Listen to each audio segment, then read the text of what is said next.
আবু সুফিয়ান আবু জেহেলের গ্রুপের ভিতরে উকিল হইয়া আল্লাহ নবীর দিকে তাকায় বলে, রে মুসলমানের নবী, তুমি যা বলো মুসলমান তাই বিশ্বাস করে, কিন্তু আমরা বিশ্বাস করি না। কথাটার সাইজ দেখছেন? ও মুসলমানের নবী, তুমি যা বলো মুসলমান বিশ্বাস করে, কিন্তু আমরা বিশ্বাস করি না। এমন সময় হযরত ওমর লাফ দিয়ে উঠছে। কে উঠছে?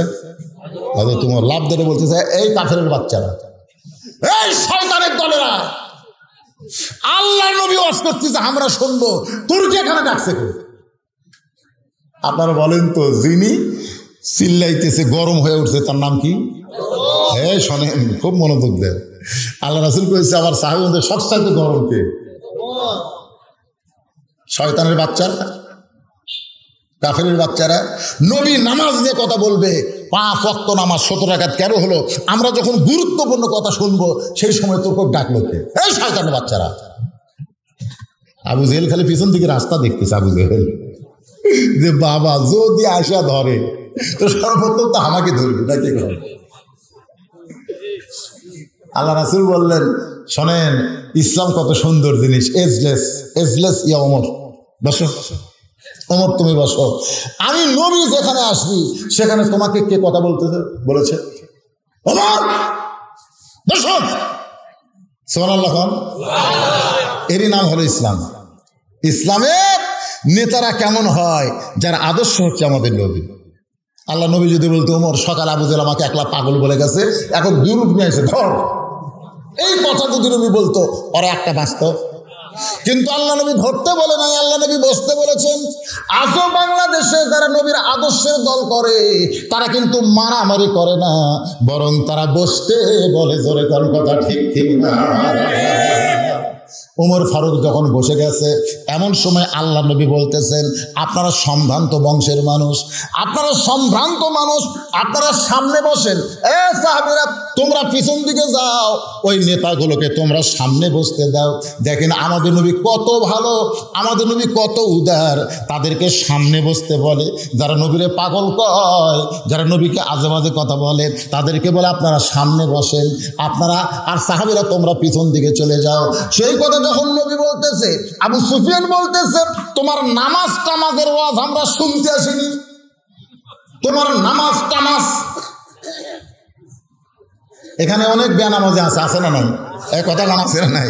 ওরা খালি ফুসফুস করতেছে, আমরা এই নামাজের ওয়াজ শুনবাচ্ছি।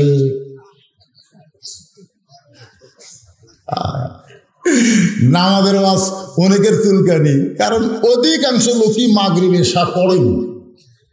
এখানে যত লোক বসে আছে, আমি যদি বলি কারা কারা মাগরিব এশা পড়েন না হাত তোলেন, এ কথা বলবো না। যদি বলি যারা এই মাহফিল করতেছে যুবকেরা, এরা কুটি, এরা যে ভাঙ্গা মসজিদ চাঙ্গা করবি, মসজিদের উন্নয়ন বলতে আপনারা কি বলবেন? আমি আক্কেলপুর যাইতে দেখি রাস্তার ধারে সেই রকম একটা সাইজের মসজিদ, টাইস ফাইস সব দেখে চকচকা।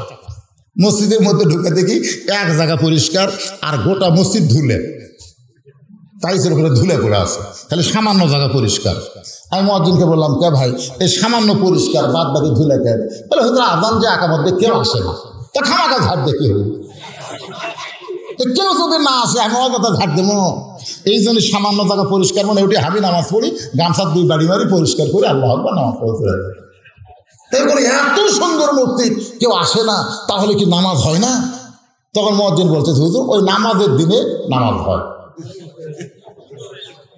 আমি বললাম, মুয়াজ্জিন তোমাকে এলাকার নামাজের দিন কোনটা? বলে আমাকে এলাকায় শুক্রবারের নামাজের দিন। হুজুর আপনি কি এলাকার কোন দিন?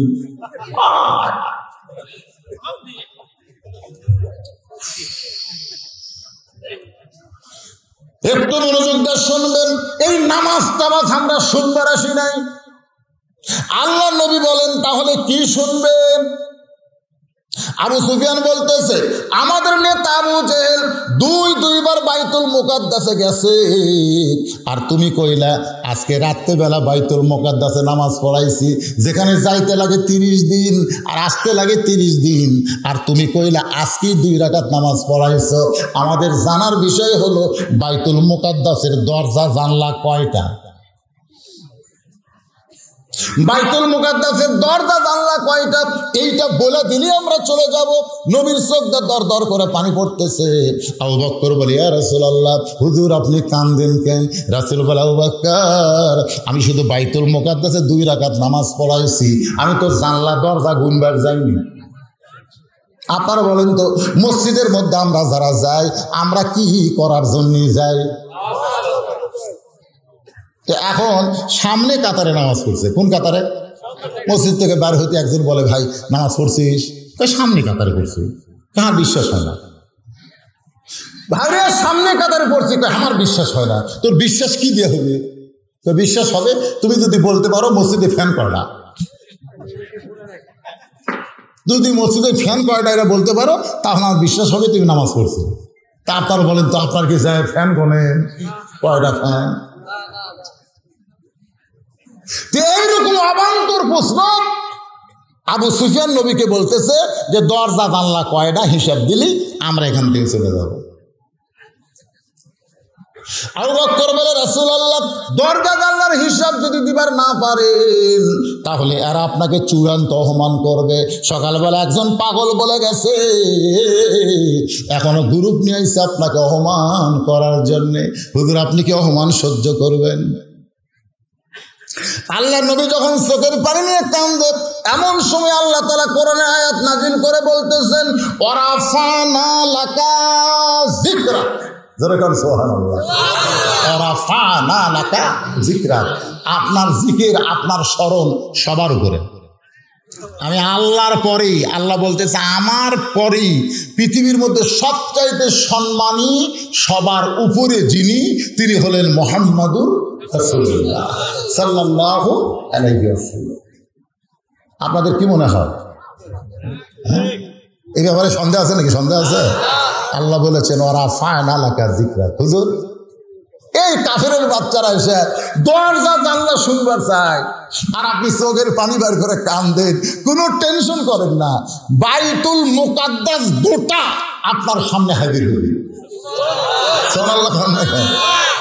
যে আল্লাহ বাইতুল মুকাদ্দাস থেকে আল্লাহর আরশ নিবার পারে, সে আল্লাহ বাইতুল মুকাদ্দাস নবীর সামনে হাজির করতে পারে না? ধরে যান, পারে কি পারে না?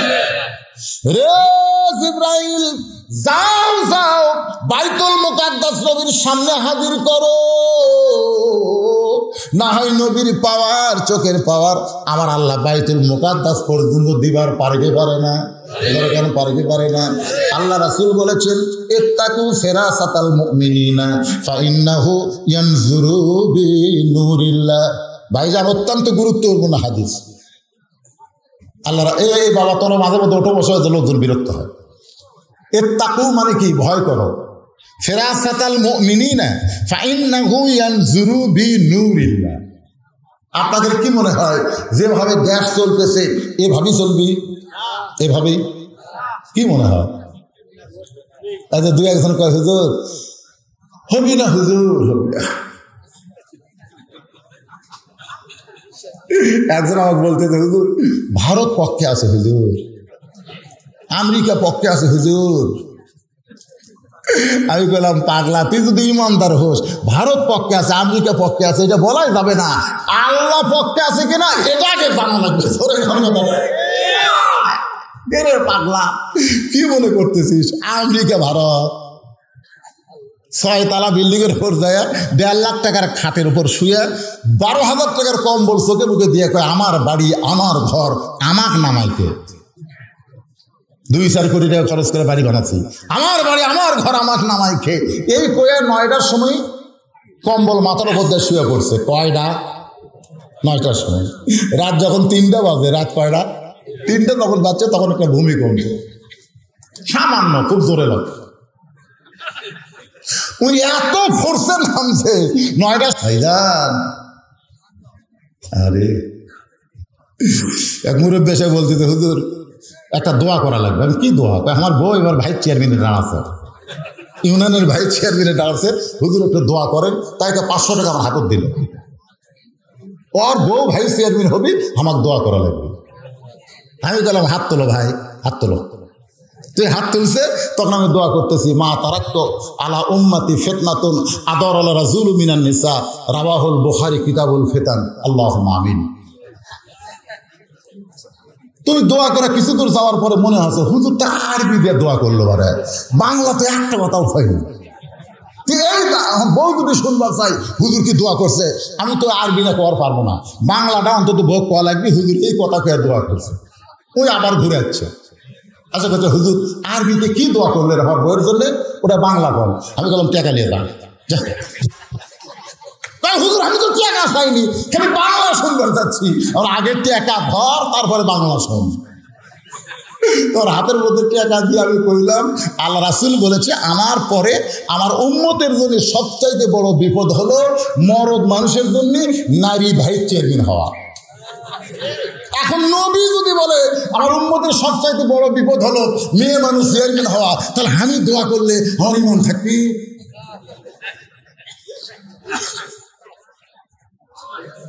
ভাবতেছেন এভাবেই চলবি? কথা করে এভাবেই চলবে?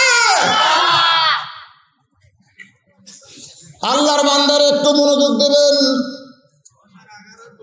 সঙ্গে সঙ্গে ফেরেশতা জিবরাইল বাইতুল মুকাদ্দাস নবীর সামনে হাজির করেছে। এভাবে হাতের উপরে বাইতুল মুকাদ্দাস ঘুরানো শুরু করেছে। নবী দরজা জানলা গুনে গুনে, সুবহানাল্লাহ বলেন, দরজা জানলা গুনে গুনে ওই কাফের বেঈমানের উত্তর যখন দেয়, আবু জেহেল হিসকি খাসে, জোরে কান কি খাসে? আবু সুফিয়ান বলেনি তা খবর কি? বলে চলো যাই, চলো যাই। আবু সুফিয়ান না নেতা অপমান করার কথা আছে। আবু জেহেল বলতেছে অত কথা বলিস কেন, চ যাই। তো সবাই চলে গেছে, কিন্তু তেল তেলা তো ওর মাথার মধ্যে খালি একই পেঁয়াজ খাচ্ছে, কে রে চলো যাই কি? আসলাম অপমান করার জন্য। আর চলো যাই কারণ কি? কিছু দূর যাওয়ার পরে বলে নেতা চলো যাই মানে কি? বলে চলো যাই অর্থ যদি জানতে চাস তাহলে ঘরের মধ্যে চল। এবার ঘরের মধ্যে গিয়া দরজা জানলা বন্ধ করে বলতেছে, আবু সুফিয়ান আল্লাহর শপথ করে বলতেছি আব্দুলের এতিম পোলা হলো আল্লাহর নবী।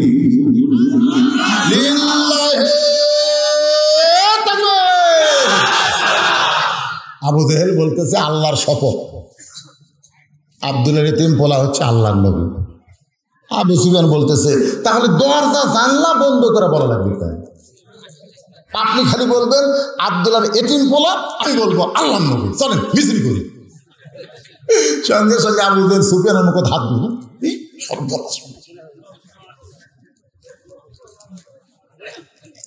আমরা দুইজন জানলাম এটুকুই থাক, আর কাউরে জানাস না, এমনি আমার অবস্থা খারাপ। আমি জানি ঠিকই কিন্তু মানি না। যদি তাকে আল্লাহর নবী মানি তাহলে আমার নেতৃত্ব চলবে। আজকে যদি আমরা জানি কোরআন পৃথিবীর শ্রেষ্ঠ কিতাব কিন্তু মানি না, কারণ কোরআন দিয়া যদি রাষ্ট্র চলে তাহলে ওই আবু জেহেল মার্কা লোকের রাজনীতি আর চলবে না। জোরে বলেন কথা ঠিক? ওমর ফারুক বলে রাসূলুল্লাহ হুজুর এখন 5 ওয়াক্ত নামাজ সম্পর্কে আমরা জানতে চাই। এই যে 5টা ওয়াক্ত নামাজ আল্লাহ আমাদেরকে দিয়েছে, এই নামাজ সম্পর্কে অনেক কথাই আল্লাহ কোরআনে বলেছে। এই 5 ওয়াক্ত নামাজের 17 রাকাত নামাজ আপনার বাড়িতে পড়লে হবে না, এটা মসজিদে জামাতের সঙ্গে আদায় করা লাগবে। জোরে বলেন কথা ঠিক কি না?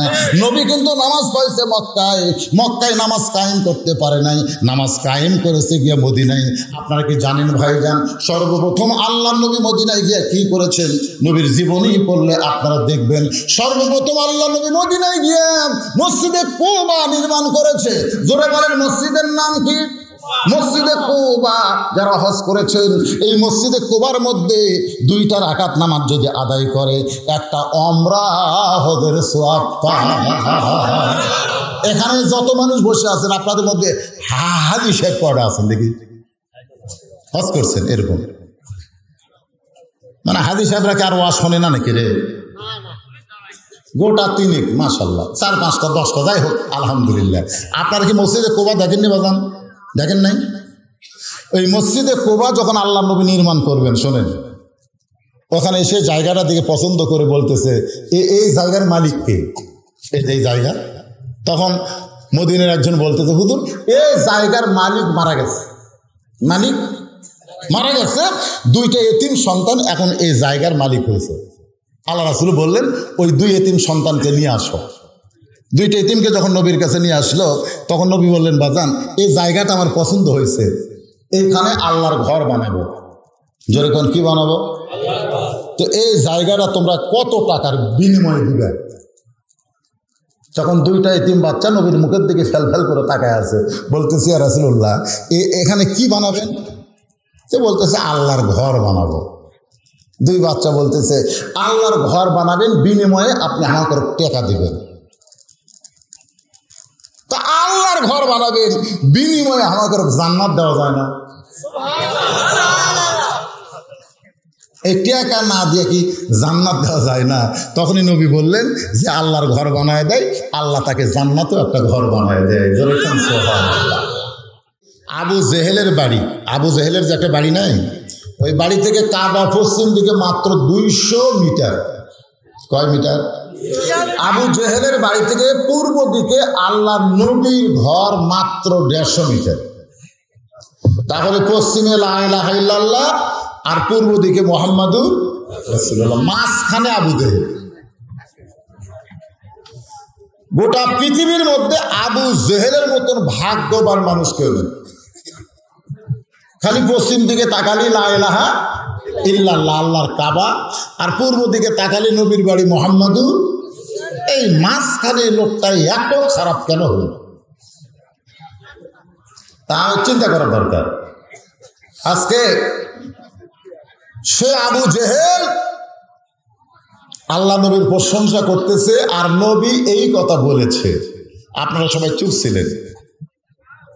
পরে যখন আবার বললাম তখন সুবহানাল্লাহ বললেন।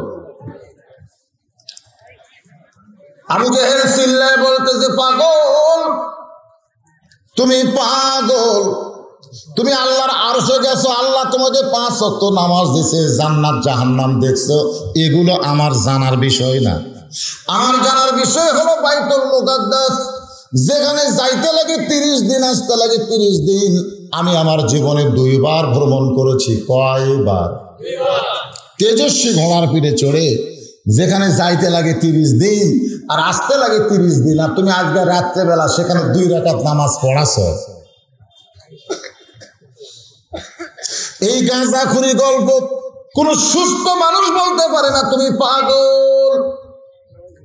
আল্লাহর নবীকে সর্বপ্রথম যিনি পাগল বলেছে তার নাম হলো আবু, যেটা আমরা চিনি আর কি, সেটাই বলতেছি। এই কথা বলে আবু জেহেল দৌড় মারতেছে। আল্লাহ রাসূল জোহাত করে বলে, চাচা আপনি আমাকে 1000 বার পাগল করেন, কারণ আপনি যে কওয়ার জন্য আইছেন আর আমি গেলে শোনার জন্য আইছি। ঠিক কিনা বলে? আজকে আমাদের ভালো বাংলাদেশে ভালো মানুষ কিন্তু বলবার পারে, এই সরকার ভালো মানুষ কিন্তু বলবার পারে, ভালো মানুষ ভালো কথা বলবার গেলে অনেকে বন্ধ করে দেয়। তো এই জন্য রাসূল বলতেছে আপনি খালি বলেন, আমি খালি শুনবো। 1 বার পাগল কেন, 1000 বার পাগল বলেন, কিন্তু এখান থেকে কোথায় যাবেন? আবু জেহেল বলতেছে অনেক দিন হলো চেষ্টা করতেছি আমার এলাকা থেকে তোকে বের করে দেব, কিন্তু বের করে দেওয়ার কোনো ইস্যু পাচ্ছিলাম না। ইস্যু বলছেন আপনারা? ইস্যু বলছেন? আমাদের বাংলাদেশের শিক্ষা প্রতিষ্ঠান বন্ধ ছিল কিসের ইস্যুতে? আরো জোরে কোন?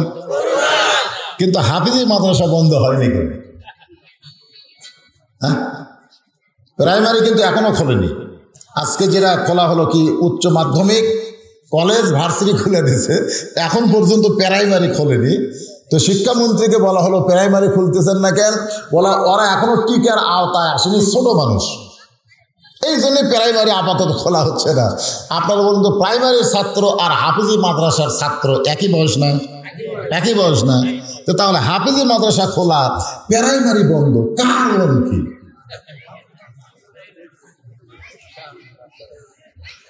এরা গরিব দেখে করোনা হলে অসুবিধা নেই। আসলে একটা ইস্যু, যেখানে একটা কি, এগুলা কিছুই না। করোনা আমারই হয়েছিল, 2টা টিকা দেওয়ার পরে করোনা আমার হয়েছে। ডাক্তার সাহেব আমাকে কইল 14 দিন রেস্টে থাকে। আমি কইলাম কিছুই না, করোনা মানে সর্দি জ্বর, পরীক্ষা করলেই ধরা পড়ে। শোনেন, এই যে কিছুদিন আগে ক্যান্সার হাসপাতালে একটা রিপোর্ট দিল যে প্রতি বছরে ক্যান্সার হয়ে কত মানুষ মরে, আর 3 বছরে করোনা হয়ে মরছে কয়জন। প্রতি বছরে ক্যান্সার হয়ে 50,000-এর উপরে মানুষ মরে, সেইটা নিয়ে সরকারের কোনো টেনশন নাই।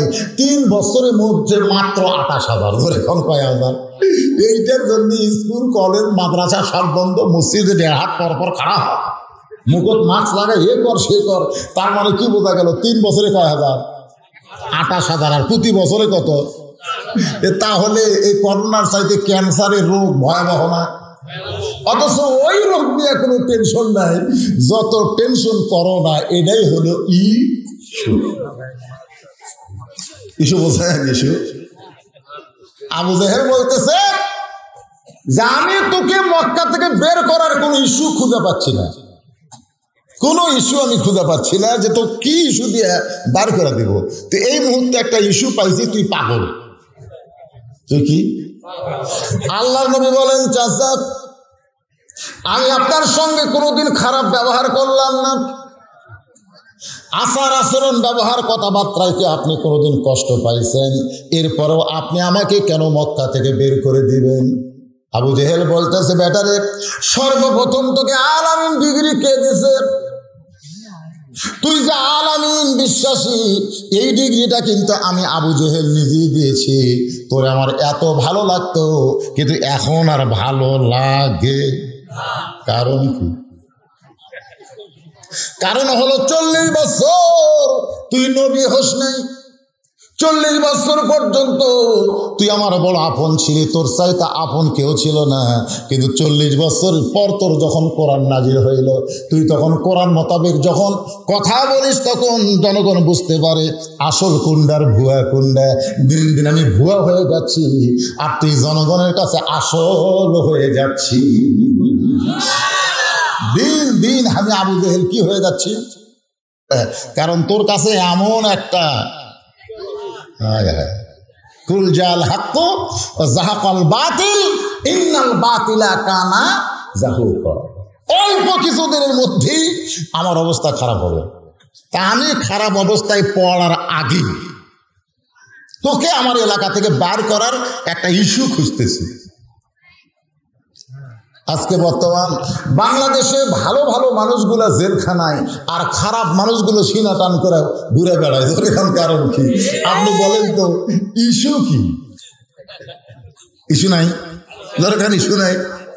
আমির হামজার মতো একটা মানুষ প্রতি কথায় কথায় কোনটা কোরআনের কোন আয়াত কোন সূরা এরকম বলে বলেও আর শুনে। জোরেখান কথা ঠিক কি না? হ্যাঁ, মামুনুল হকের মতো মানুষ বাতিলের বিরুদ্ধে অগ্নি ঝরা কথা বলে। জোরেখান কথা ঠিক কি না? কারণ কি? পরিমণি পেটে বাচ্চা ঘোষণা দিল, স্বামীকে ঘোষণা দেয়নি, আগে বাচ্চার ঘোষণা দিছে। একটা সাংবাদিক গিয়া বললো না, পরিমণি তোমার পেটে বাচ্চা আসলে কোথেকে? আর মামুনুল হক বউ নিয়ে গেছে।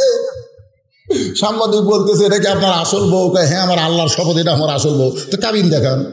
দেখছেন ইস্যু কি? কাবিল দেখান। আপনারা বলেন তো, বইয়ের সাথে কেউ কাবিল ধরে? বইয়ের সাথে কেউ কাবিল ধরে? বোঝার দরকার আছে না ভাই?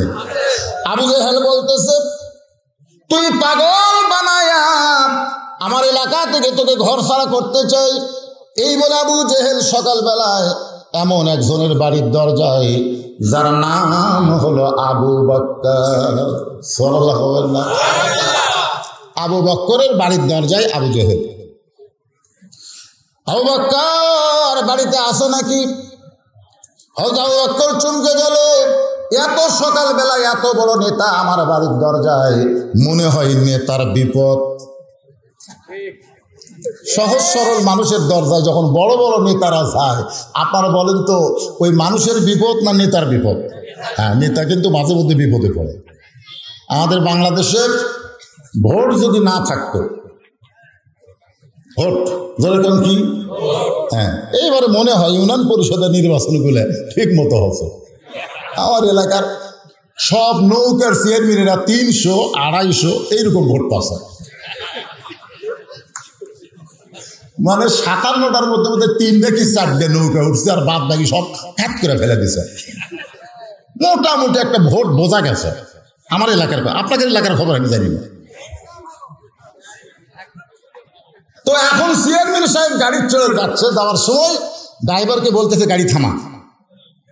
তো এখন ড্রাইভার বলে স্যার এখানে তো কেউ নাই। বলে ওই দেখ কে আসতেছে। বলে ওটা তো একটা ফকির আসতেছে, ফকির। তো ফকিরকে দেখে গাড়ি থামান লাগবে। চেয়ারম্যান বলতেছে থামা, ভোটের আগে থামা। যে থামাচ্ছে, চেয়ারম্যান গাড়ির থেকে নামছে, নামে ফকিরকে সালাম দিচ্ছে, আসসালামু আলাইকুম চাচা কেমন আছেন। ফকির ফেলে চারিদিকে তাকায়। চেয়ারম্যান বলে চাচা কি দেখেন। বলে বাজান কাক সালাম দিলেন।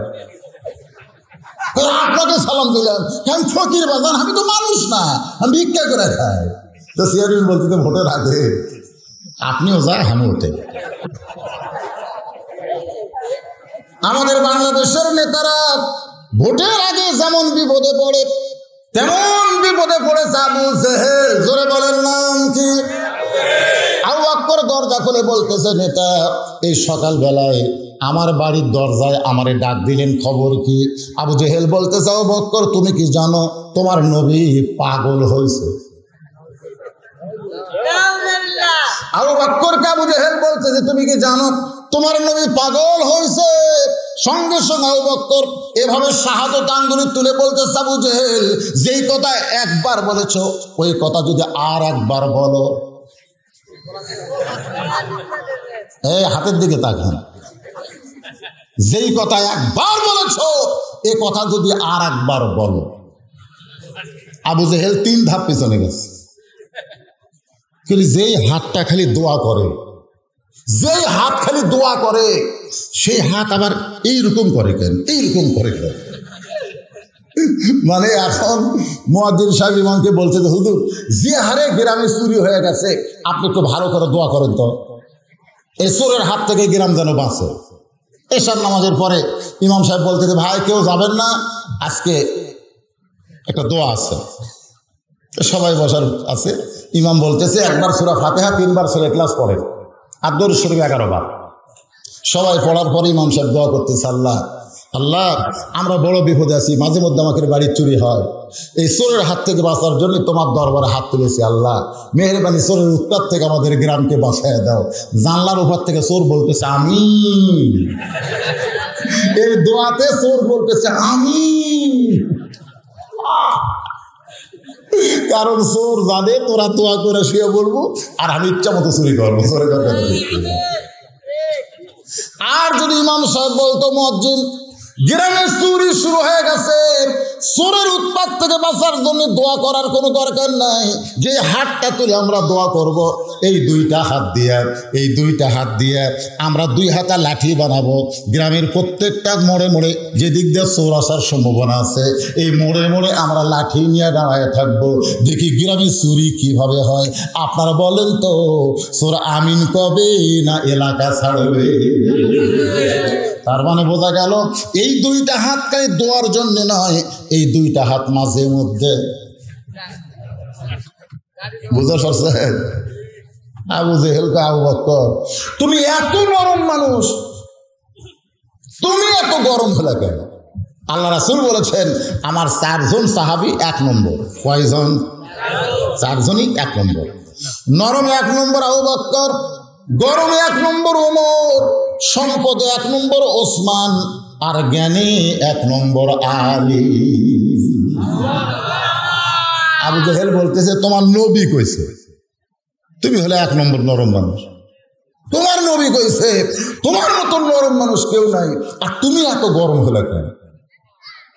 আবু বকর বলে আবু জেহেল আল্লাহর নবীর বিরুদ্ধে, নবীর ওয়ারিসদের বিরুদ্ধে, নবী নাই কিন্তু আল ওলামা ওয়ারাসাতুল আম্বিয়া, আলেমরা হলো নবীদের ওয়ারিস। আল্লাহর নবীর বিরুদ্ধে, আলেম ওলামার বিরুদ্ধে কথা শোনার পরে যারা চুপ করে থাকবে তারা মুসলমান থাকবে না, তারা মুনাফিক হয়ে যাবে। সকালবেলা চাষতলে গল্প করতেছে ইমামের বিরুদ্ধে, ধরে কারণ কার বিরুদ্ধে? একজন গল্প করতেছে আর 4 জন খালি হুঁকারি মারতেছে। আপনাদের মসজিদের ইমামের বিরুদ্ধে গল্প করতেছে আর ওরা 4 জন আপনি বলেন তো ইমামকে, ইমামকে আল্লাহ কোরআনে বলেছে ইন্নামা ইয়াখশাল্লাহ মিন ইবাদিহিল উলামা। আল্লাহ বলেছে আলেমদের ব্যাপারে আজে বাজে মন্তব্য করো না। আল্লাহ কোরআনে বলেছে বান্দা সমূহের মধ্যে আলেমরা আমি আল্লাহকে বেশি ভয় করে। ইন্না আকরামাকুম ইনদাল্লাহি আতকাকুম, ওই ব্যক্তি সবচাইতে সম্মানী যে আল্লাহকে বেশি ভয় করে। ধরে করে সুবহানাল্লাহ। রাসূল বলেছেন আল উলামা ওয়ারাসাতুল আম্বিয়া, আলেমরা হলো আপনি নবীর ওয়ারিস। ধরে করে সুবহানাল্লাহ। আর সেই ইমামের বিরুদ্ধে গল্প করতেছে আর আপনি হুঁকারি মারতেছেন। যে ইমামের বিরুদ্ধে গল্প করতেছেন কি নেতা লয়, হচ্ছে আবু জেহেল। আর তারা হুকারি মারতেছে এরা কে? আপনাদের মধ্যে কেউ আবু বকর হওয়ার পারবেন না? কতক্ষণ পারবেন না? সবচাইতে নরম মানুষ এভাবে লোক তুলে। একটু মনোযোগ দিয়ে শুনবেন। আবু জেহেল বলতে চাও বকর তুমি কি জানো আমি তোমার নবীরে পাগল কেন বলছি? তোমার নবী সকালবেলায় আমাকে আজগুবি খবর দিল আজকে রাত্রেবেলা বাইতুল মুকাদ্দাসে নাকি 2 রাকাত নামাজ পড়াইছে, সেখান থেকে 7 আসমান পাড়ি দিয়ে আল্লাহর আরশে গেছে। আল্লাহ পাক নাকি 5 ওয়াক্ত নামাজ দিয়েছে। সেই নামাজ নিয়ে রাতারাতি ফেরত এসে সকালবেলা এই গল্প আমার সঙ্গে করলো। এখন বলে আবু বকর এই কথা কি বিশ্বাস করা যায়? আবু বকর মুস্কি মুস্কি হাসারে বলে আবু জেহেল এই কথা যদি আল্লাহর নবী বলে থাকে তাহলে এক বিন্দু মিথ্যা বলে নাই। আবু জেহেল কয় আমার সকালটাই মাটি রে, কার কাছে কি খবর দিলাম? সকালটাই যেরকম সকালটাই কার কাছে খবর দিলাম? আমার কাছে খবর দিচ্ছে হুজুর অমুকের ফাঁসি হচ্ছে, অমুকের ফাঁসি হবে, অমুকের ফাঁসি হয়েছে, অমুকের ফাঁসি হবে। আমি বললাম মাশাআল্লাহ খুব সুন্দর খবর, চলো চা খাই। ওরে নিয়ে যে চাষতলে বসায় বললাম 2 কাপ দেও। তো বলে হুজুর 2 কাপ কেন? বলে এত সুখবর দিলি অমুকের ফাঁসি হবে, অমুকের ফাঁসি হবে, 2 কাপ খা। ও যখন চা খাচ্ছে তখন আর কানের কাছে মুখ দিয়ে বললাম অমুকের ফাঁসি হচ্ছে, অমুকের ফাঁসি হবে, কিন্তু তোর মৃত্যু হবে। যেই কইছে তোর মৃত্যু হবে চুপ করছে। চুপ করবি কেন? ফাঁসি নিয়ে তো ভালোই গল্প মারতেছিস, নিজের মরা নিয়ে একবার চিন্তা করিস না। ফাঁসির তারিখ আছে কিন্তু মরার কোনো তারিখ নাই। ধরে কোন কথা ঠিক না? যে কোনো সময় আমরা যারা এখানে বসে আছি ভাইজান আপনারা কি মনে করতেছেন যে কোনো সময়? কিন্তু যেদিন ডাক পড়িবে কবর মাঝে যাইতে জোগাড় কিছু করছো বন্ধু, জোগাড় কিছু করছো বন্ধু তার মাঝে বিছাইতে। যে কোনো সময় আমাদের ডাক আসবে, তার মানে বোঝা গেল ফাঁসির তারিখ আছে, মরার কোনো তারিখ। এই যাদের ফাঁসি হয়েছে ফাঁসির দড়ি গলার দেওয়ার সময় তারা কি রবীন্দ্রসঙ্গীত করছে না কলমা পড়ছে? তখন কয় না হুজুর ফাঁসির দড়ি যখন গলার দিয়েছে কলমা পড়তে পড়তে ফাঁসি কার্যকর হয়েছে। তো তুই যখন মরবু তখন কলমার গ্যারান্টি আছে না? সাধারণভাবে যারা মরতেছে একে তো কলমার গ্যারান্টি নাই। তো এখন বলতো কোনটা ভালো, ফাঁসি ভালো না সাধারণ মরা ভালো? তখন ও বলতেছে হুজুর এই হিসাব করলে তো ফাঁসি ভালো। আমি বললাম আর 1 কাপ আছে খাইয়ে দেশ। ওই চা খায়া অন্য জায়গায় গল্প করতেছে, কার কাছে কি বললাম রে, কাম হলো না রে। আমি বললাম পাগল, তোদের কাছে পেপারের খবর, তোদের কাছে টিভির খবর, তোদের কাছে ইউটিউবের খবর আছে, আমাদের কাছে আল্লাহর কোরআনের খবর আছে। তুমি যাদেরকে বলতে যে ফাঁসি হয়েছে, ফাঁসি দেওয়া হয়েছে, তাদের ব্যাপারে আল্লাহ বলতেছেন ওয়ালা তাকুলু লিমান ইউকতালু ফি সাবিলিল্লাহি আমওয়াতুন বাল আহইয়াউ ওয়ালাকিন লা তাশউরুন। আল্লাহ রাস্তায় যাদেরকে হত্যা করা হবে, আল্লাহ রাস্তায় যারা হত্যা হবে তাদেরকে তোমরা সাধারণ ফাঁসি বলো না, মৃত্যু বলো না, আমি আল্লাহ বলতেছি তারা কিয়ামত পর্যন্ত অমর হয়ে যাবে। আমাদের ইমাম আবু হানিফা রাহমাতুল্লাহ আলাইহি জেলখানার মধ্যেই মারছে জানেন। আমি আমার জীবনে পড়তে গিয়ে একটা মারাত্মক চুটকি দেখলাম, চুটকি একদিন ইমাম সাহেব এরকম হাজার হাজার মানুষের মতো ওয়াজ করতেছে, ইতিমধ্যে এক বুড়ি এসে বলতেছে মাথার ঘোমটা দিয়া, বুড়ি মানুষ মাথার ঘোমটা দিছে, সুবহানাল্লাহ। যে বুড়ির দিকে কেউ তাকালে কিছুই হবে না। আপনার কিন্তু একটা বুড়ি মানুষের দিকে তাকালে আমাদের কি হয়? এ কথা কি হয়? কিছু হয়। আর সেই বুড়ি বোরকা গাও দিছে, আর যে যুবতীর দিকে তাকালে হুজুর পর্যন্ত গরম হয়। সেই যুবতী অন্যা এদিকে যে অন্যা এরকম আগে দিচ্ছিল এরকম বুকের ওপর, এখন অন্যা দেয় এরকম, দেখছি তো অন্যাটা গলাপটা পিছন দিকে দিল, সামনে যে ছাপ্পান কোন খবর। এখন ওই বুড়িটা এসে ইমামে আজম আবু হানিফা রহমতুল্লাহ আলাইহির কাছে বলতেছে, বাবা তোমার একটা প্রশ্ন আছে। আবু হানিফা রহমতুল্লাহ আলাইহি বলে, মা কিসের প্রশ্ন? বলে প্রশ্ন হলো তোমার দাড়ি আর আমার বাড়িতে একটা বকরি আছে তারও দাড়ি, এই দুই দাড়ির মধ্যে দামি কোনটা? তোমার দাড়ি আমার বকরির দাড়ি, এই দুই দাড়ির মধ্যে দামি কোন দাড়ি? আবু হানিফা রহমতুল্লাহ আলাইহি কান্না শুরু করে দিলেন। এমন সময় আবু ইউসুফ আর মোহাম্মদ বলতেছে, হুজুর এই বুড়ির তো সাইজ করা দরকার, কারণ একটা সাধারণ বকরির দাড়ির সাথে আপনার দাড়ির তুলনা করে এই বুড়ি বেয়াদব। আবু হানিফা রহমতুল্লাহ আলাইহি এভাবে আঙ্গুল মুখে দিয়ে বললেন, আমাকে প্রশ্ন করেছে তোমাদেরকে না, তোমরা জবান বন্ধ রাখো। আবু হানিফা বললেন, বুড়িমা আপনার প্রশ্নের উত্তর আজকে দিবার পারবো না, অমুক দিন অমুক জায়গায় আপনার প্রশ্নের উত্তর দেওয়া হবে। অমুক দিন অমুক জায়গায়। তো সমস্ত লোকেরা বলে আজ যদি প্রশ্নের উত্তর দেওয়া গেল না, সেটা অমুক দিনে কেমনে দিবেন? আবু হানিফা রহমতুল্লাহ আলাইহি বলেন, আল্লাহ কোরআনে বলেছেন, ইয়া আইয়ুহাল্লাযীনা আমানু তাকুল্লাহা হাক্কা তুকাতিহি ওয়া লা তামুতুন্না ইল্লা ওয়া আনতুম মুসলিমুন। আল্লাহ বলতেছে তোমরা মুসলমান না হয়ে মরো না। আমি কি মরছি? আবু হানিফা বলতেছে আমি কি মরছি? কয় না। তো মরার সময় যদি বেঈমান হয়ে মরি, আমার দাড়ির এক পয়সাও দাম নেই। যেরকম কথা ঠিক কিনা? বকরির দাড়ির দাম আছে, কারণ বকরির বেঈমান হয়ে মরার কোনো সম্ভাবনা নাই। ছাগলের কি বেঈমান হয়ে মরার সম্ভাবনা আছে? কিন্তু আমার আছে। এই জন্য এখনো মরিনি, উত্তর কেমনে দেব? সমস্ত ছাত্ররা চমকে গেল, এখনো মরে নাই তাহলে উত্তর কেমনে দেবে? তাহলে অমুক বছরের অমুক জায়গায় উত্তর দিবার চাইলো। এখান থেকে জ্ঞানী যারা তারা বুঝতে পারলো, ভাইজান সে আবু হানিফা রহমতুল্লাহ আলাইহিকে জেলখানার মধ্যে হত্যা করা হয়েছে। যখন হত্যা করা হয়েছে তখন তার নাম গন্ধ ছিল না, আর বর্তমানে গোটা পৃথিবীতে ইমামে আজম হয়ে গেছে। জোরে কোন কথা ঠিক কিনা? আজকে যাদেরকে হত্যা করা হচ্ছে হয়তো তাদের কোনো ইতিহাস লেখা হচ্ছে না, কিন্তু 100 বছর পরে তারা মানুষের কলিজার মধ্যে ইতিহাস হয়ে থাকবে। ধরে বলেন কথা ঠিক? রে আল্লাহর বান্দারা, যেই কথা বলতেছিলাম একটু মনোযোগ দেন। আবু বকর দৌড়ে এসেছে আল্লাহর নবীর কাছে, এসে দেখে নবী আমার কাবা হেলান দিয়া কাঁদতেছে। নবী কাঁদতেছে কাবা হেলান দিয়া।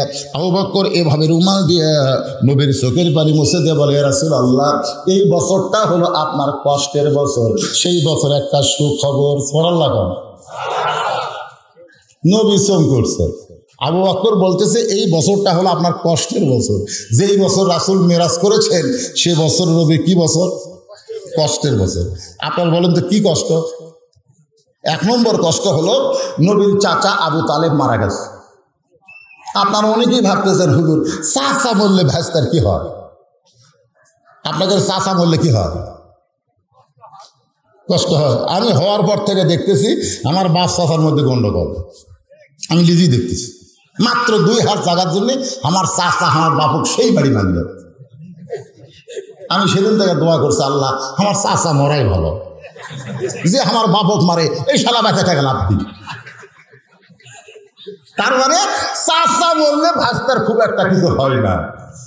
কিন্তু নবীর চাচা আবু তালেব যখন মারা গেল, নবী যে কত কষ্ট পাইছেন, কষ্ট পাওয়ার পিছনে কারণ হলো শিশুকালে মইরা গেছে মা, গর্ভে থাকতে মরছে পিতা, নবী চোখে দেখলেন না। কে করিবে লালন পালন, কে দিবে সান্ত্বনা, এই দুনিয়ার বড় এতিম নবী ছিলেন একজনা। যিনি বাবার দরদ দিয়ে নবীকে লালন পালন করেছেন, সেই চাচার নাম হলো আবু তালেব। আবু তালেব মারা যাওয়ার মাত্র 1 মাস 22 দিন পর, ধরে কোন কতদিন, 1 মাস 22 দিন পরে নবীর দরদের বিবি খাদিজা মারা গেল। কষ্ট বাড়তেছে না কমতেছে? চাচা মারা যাওয়ার পরই দরদের বিবি খাদিজা দুনিয়া থেকে বিদায় নিল। আপনারা হয়তো বলবেন, হুজুর নবীর দরদের বিবি কেমনে হলো রে? মায়েরা যারা পর্দার অন্তরালে একটু মনোযোগ দিয়ে শোনেন। যতদিন মা খাদিজা দুনিয়াতে জীবিত ছিলেন ততদিন রাসূল দ্বিতীয় কোনো বিয়া করেন নাই। সুবহানাল্লাহ কবেন না? আসলে আমাদের নবী বিয়া করছেন কয়টা? হ্যাঁ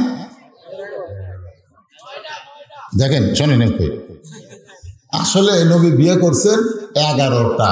এখন কয়টা? 11টা। আমি এক ওয়াজে বলছিলাম একই টাইমে নবী 9টা বলছিল, ওই সেটা করেছে। আসলে নবী সর্বসাকুল্যে বিয়ে করছেন একটা, কিন্তু মা খাদিজা যতদিন জীবিত ছিলেন ততদিন নবী দ্বিতীয় বিয়ে করেন নাই, ওই একটা নিয়েই থাকছে। এখন আপনারা বলেন, যখন নবীর 25 বছর বয়স তখন খাদিজার বিয়ে করছে, নবীর যখন 50 বছর বয়স তখন খাদিজা মারা গেছে। তা নবীর যখন 50 তখন খাদিজা মারা গেছে, 50 বছর। আপনারা বুঝতেছেন একটা মরদ মানুষের ভুল কত বছর কত থাকে? 40 বছর। তাই মনে করেন ডায়াবেটিস না হলে, হ্যাঁ শোনেন কথাগুলো তো সত্য। তাহলে 50 বছর পর্যন্ত একটা বুড়ি মানুষ, খাদিজা কিন্তু বহুদিন নবীকে করেছে যে আপনি আমার সঙ্গে সংসার করবার যে যৌবন নষ্ট করেন না, আর একটা বিয়ে করেন। আল্লাহ রাসূল বলেছেন, খাদিজা আপনি যদি শুধু আমার বউ হইতেন তাহলে আর একটা বিয়ে করতাম, কিন্তু আপনি শুধু আমার বউ না। দুনিয়াতে যত পুরুষ মানুষ বিয়ে করে বউকে তুলে দেয় স্বামীর হাতে, যখন ঠিক কিনা? আমার শ্বশুর বিয়ের সময় তার মেয়েকে আমার হাতে তুলে দিয়ে বলতেছে, বাবা আজ থেকে আমার মেয়েরে তোমার হাতে তুলে দিল, তুমি সব দায়িত্ব নিও। কিন্তু মা খাদিজার সঙ্গে যখন নবীর বিয়ে হয় তখন নবীর হাতে খাদিজারে কেউ তুলে দেয় নাই, বরং আল্লাহর নবীকে আবু তালেব খাদিজার হাতে তুলে দিয়ে বললেন, মা আজ থেকে আমার এতিম রে তোমার হাতে তুলে দিলাম। সেই দরদের বিবি খাদিজা দুনিয়া থেকে বিদায় নেওয়ার মাত্র 1 মাস 18 দিন পর আল্লাহর নবী তায়েফে গেলেন। তায়েফবাসীরা নবীকে এত পাথর মারলেন, গোটা দেহ রক্তাক্ত হয়ে গেল। তার মানে বোঝা গেল কষ্ট কয়টা? 1 নম্বর চাচা দুনিয়া থেকে বিদায় নিছে, 2 নম্বর দরদের বিবি খাদিজা বিদায় নিছে, 3 নম্বর তায়েফের ময়দানে পাথর মারছে। এই 3টা কষ্ট যে বছর, সেই বছরে আল্লাহ তাআলা আপনাকে এত বড়, আল্লাহ নবী বলে, আবু বকর কি বলতে চাও?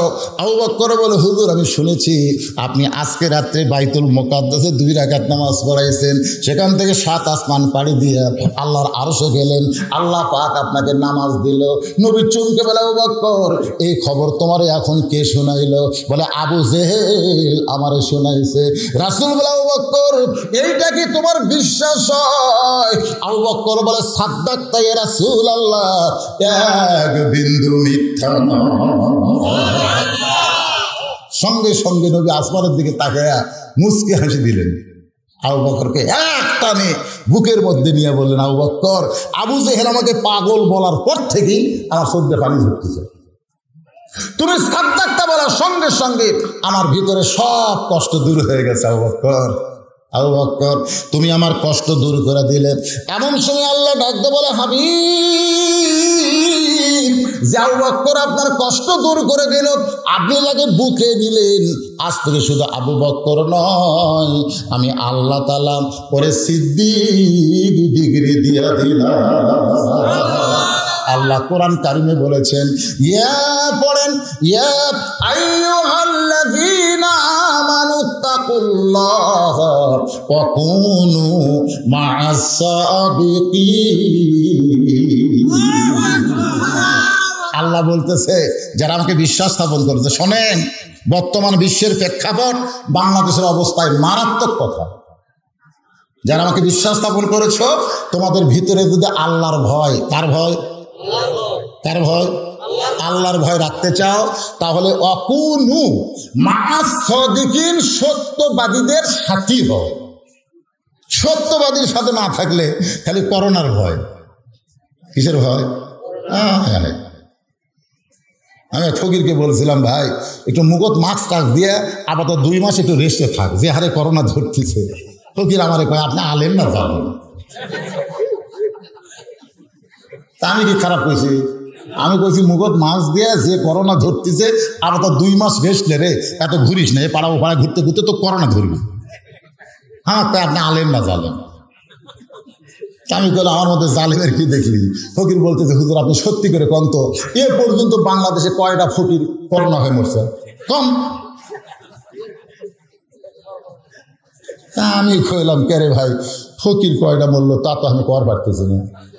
তো বগুড়া মোহাম্মদের হাসপাতালে ডাক্তারের সাথে যোগাযোগ করে বললাম, ভাইজান এখানে তো করোনা রোগী পরীক্ষা হয়, করোনা রোগী চিকিৎসা দেওয়া হয়, এ পর্যন্ত কয়টা মরলো? তো বলতে 342 জনের মতন মরছে। তো এই 342 জনের মধ্যে ফকির কয়টা? ডাক্তার খালি হাসে। না হাসেন কেন? বলে হুজুর ফকিরের কথা শুনতে চাচ্ছেন কেন? এই 342-এর মধ্যে একটা ফকির নয়। তখন চিন্তা করলাম, ফকির তো ঠিকই কইছে রে, ওরা কিন্তু করোনার ভয় করে না, ওরা ভয় করে কার? আর আমরা আত্তাকুল্লাহ, আল্লাহ বলেছেন তোমার ভিতরে সব সময় যদি আল্লাহর ভয় রাখতে চাও, অকুনু মা'আস সাদিকিন, তাহলে সত্যবাদীর সাথে হও। এই সিদ্দিক আর সাদিকিন আল্লাহর বান্দার একটু মনোযোগ দিবেন। নবী আবু বকরকে বুকের মধ্যে নিয়ে এমন সময় চারিদিক থেকে সাহাবীরা আসতেছে, যে সময় নবী মেরাজ করেছেন ওই সময় নবীর সাহাবীর সংখ্যা হলো মাত্র 300 জন। জোরে কোন কয়শো? 300। চারিদিক থেকে সাহাবীর এসে বলি, ইয়া রাসূলুল্লাহ আপনি নাকি আজকে রাত্রে আল্লাহর আরশে গেছিলেন, আল্লাহ নাকি আপনাকে 5 ওয়াক্ত নামাজ দিয়েছে। রাসূল বললেন, তোমাদের বিশ্বাস হয়? সমস্ত সাহাবীরা বলতেছে 1 নম্বর বিশ্বাস করছে, আর আমাদের খাওয়া আছে। সুবহানাল্লাহ। 1 নম্বর কে? আবু বকর যেখানে বিশ্বাস করেছে সেখানে আমরা অবিশ্বাস করে থাকতে পারি? ওমর ফারুক বললেন, ইয়া রাসূলুল্লাহ এই যে আল্লাহর আরশে গিয়ে আল্লাহর সাথে দেখা করলেন, আল্লাহ পাক আপনাকে 5 ওয়াক্ত নামাজ দিল, এই নামাজ সম্পর্কে আমরা একটু জানতে চাই। আমরা কি করতে চাই? জানতে চাই। এই যে আমরা এশার নামাজ পড়লাম কিছুক্ষণ আগে, কোন নামাজ পড়লাম? এশার নামাজ। এখন এই যে লং টাইম কিন্তু আছে, খুব সময় একটা আছে না নাই? ফজর। কি আছে? ফজর থেকে একটা লং টাইম জোহর। কিন্তু এই যে অল্প সময়ের মধ্যে 3 ওয়াক্ত, মাঝে মধ্যে আমারই বিরক্ত লাগে। আসর পড়তি, মাগরিব পড়তি, ওই সাইড থেকে প্যাঁ করে আজান দেওয়া শুরু করছে। কেন? এই দুটো গল্প না হতি, এই 3 ওয়াক্ত যা তাড়াতাড়ি পাই। কিন্তু মোটামুটি এশা থেকে ফজর, ফজর থেকে জোহর, মোটামুটি আলহামদুলিল্লাহ। একটু মনোযোগ দেন। সমস্ত সাহাবীরা আল্লাহর নবীকে ঘিরে ধরে বলতেছে, রাসূলুল্লাহ এই 5 ওয়াক্ত নামাজ সম্পর্কে জানতে চাই, শুনতে চাই। আল্লাহর নবী বললেন, সামিনা ওয়া তাআনা, শুধু শুনলে হবে না, গ্রহণ করা লাগবে। আমি এখন ফাসাল্লি লিরাব্বিকা, 1 নম্বর হলো নামাজ, 2 নম্বর ওয়ানহার কুরবানি। এই 2টা আমল যারা করবে তারা পান করবে হাউজে কাউসারের। 1 নম্বর কি? নামাজ। ধরে করে 1 নম্বর কি? যে নামাজ সম্পর্কে বহু হাদিস, বহু কথা রয়েছে ভাইজান।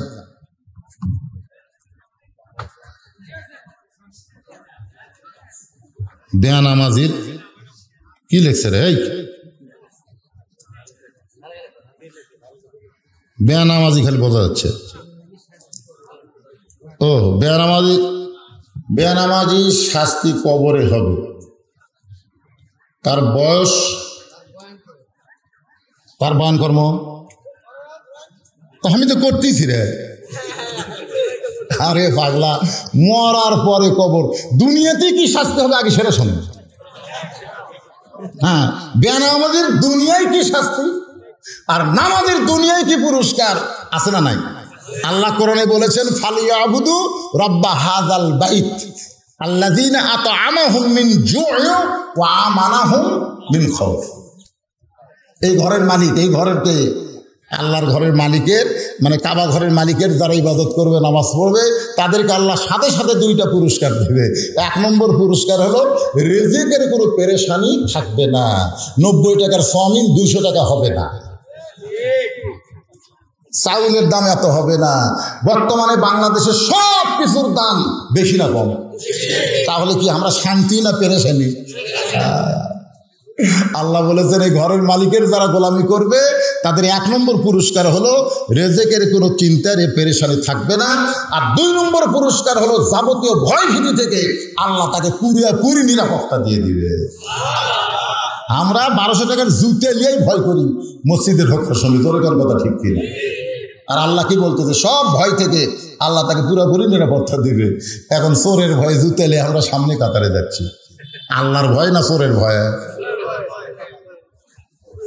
সব ওয়াজ হবি বলেন, আগে কি বুঝতেছেন? কি ব্যাপার হচ্ছেন?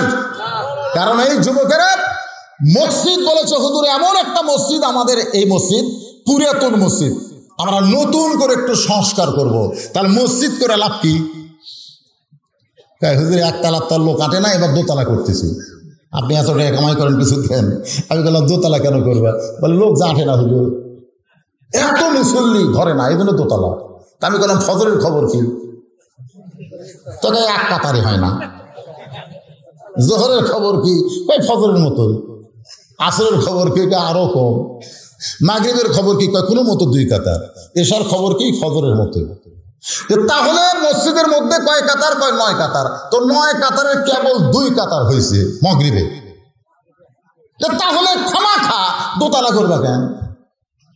5 কাতার। তখন বলতে যে হুজুর ওই যে জুমার দিনে সবার শেষে এসে আগে যায়, ওই শালাকের জন্য 2 তলা করা লাগতেছে। জুমার দিনে সবার শেষে এসে কি যায়?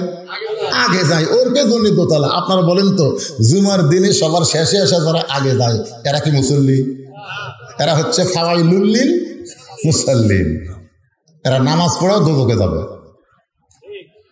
আল্লাহ কোরআনে বলেন ইয়া আইয়ুহাল্লাযীনা আমানু ইসতাঈনু বিস-সাবরি ওয়াস-সালাহ ইন্নাল্লাহা মা'আস-সাবিরিন।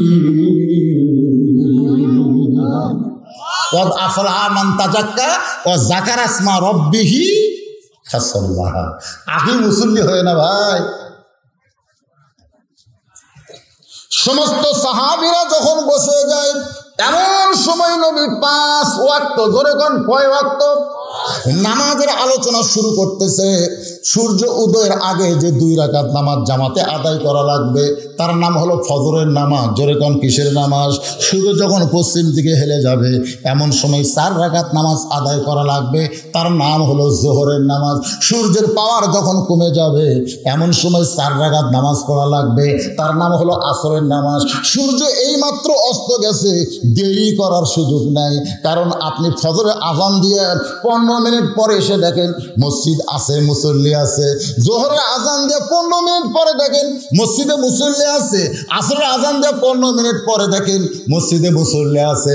কিন্তু এশার আযান দিয়ে 15 মিনিট পরে দেখেন মসজিদে মুসল্লি আছে। কিন্তু মাগরিবের আযান হওয়ার 15 মিনিট পরে এসে দেখেন মসজিদ আছে কিন্তু মুসল্লি নাই। কেরে? তো সব নামাজের 15 মিনিট পরে এসে নামাজের জামাত ধরি, এই মাগরিবের কি হলো? তো কাছে না, মাগরিবের আজান দেওয়ার সাথে সাথে নামাজ। আপনারা কোন তো যে 4 ওয়াক্তে আজান দিয়ে 15-20 মিনিট পরে এসে নামাজ ধরা যায়, কিন্তু মাগরিবের সাথে সাথেই কেন? কোন না জানলে বলবেন জানি না। তো এই জানি না কইতে শরম লাগে। সূর্য এইমাত্র অস্ত গেছে, মাত্র 3 রাকাত নামাজ জামাতে আদায় করলেন, সেই নামাজের নাম হলো মাগরিব। রাতটা যখন অন্ধকার হয়ে যাবে, রাতের রং যখন গাঢ় হবে এমন সময় 4 রাকাত নামাজ জামাতে আদায় করা লাগবে, তার নাম হলো এশার নামাজ। এমন সময় ওমর ফারুক, ধরে কোন কি ফারুক? রাসূল বলেছেন আমার পরে কেউ যদি নবী হতো লাকানা ওমর।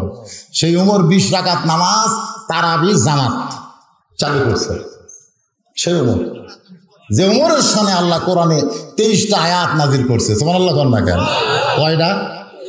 কার শানে? উমরের শানে। সেই উমর সম্পর্কে রাসূল কি বলেছেন? যে আমার পরে কেউ যদি নবী হতো লাউ কানা উমর, আল্লাহ উমরকে নবী বানাই দিত। সেই হযরত উমর 20 রাকাত তারাবি জামাতের সঙ্গে চালু করছেন। আর এখন কতগুলা ফতুয়া দিবি তারাবি 8 রাকাত। কয় রাকাত? আমার এলাকার সব বাড়াবো। আমার এলাকার এক ছেলে সৌদি আরবে কাম করবার গেছিল। কি করবার গেছিল? সৌদি আরবে কামলা দিবার গেছিল। ওই ফিরে আসে মুক্তি হচ্ছে।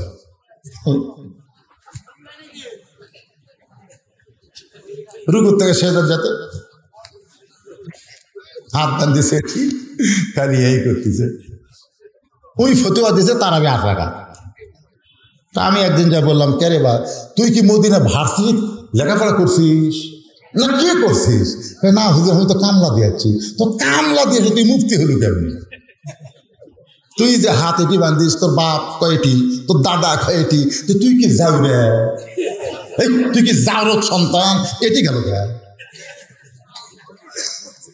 এরকম কিছু জারত আছে না নাই? কথা কান না, কথা কান না। আমি তো সৌদি আরবে 8 রাকাতই পড়ছি। তুই সৌদি আরবে 8 রাকাত পড়, এটা কি সৌদি আরব? এই বাংলাদেশ কি সৌদি আরব?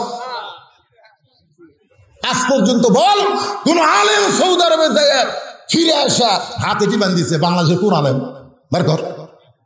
একটা আলেমও আমলের পরিবর্তন হয়নি। তুই সারা মূর্খ কামলা দিবার যায়, তুই আসে ফতুয়া মারতেছিস কেন? রমজান মাসে একটা অন্য মাসে একটা ফরজের সমান সওয়াব, সমান এলাকার না। তো কেউ যদি 20 রাকাত পড়ে, তোর বাজে কোন জায়গা? এই কম, আর বাজে কোন জায়গা?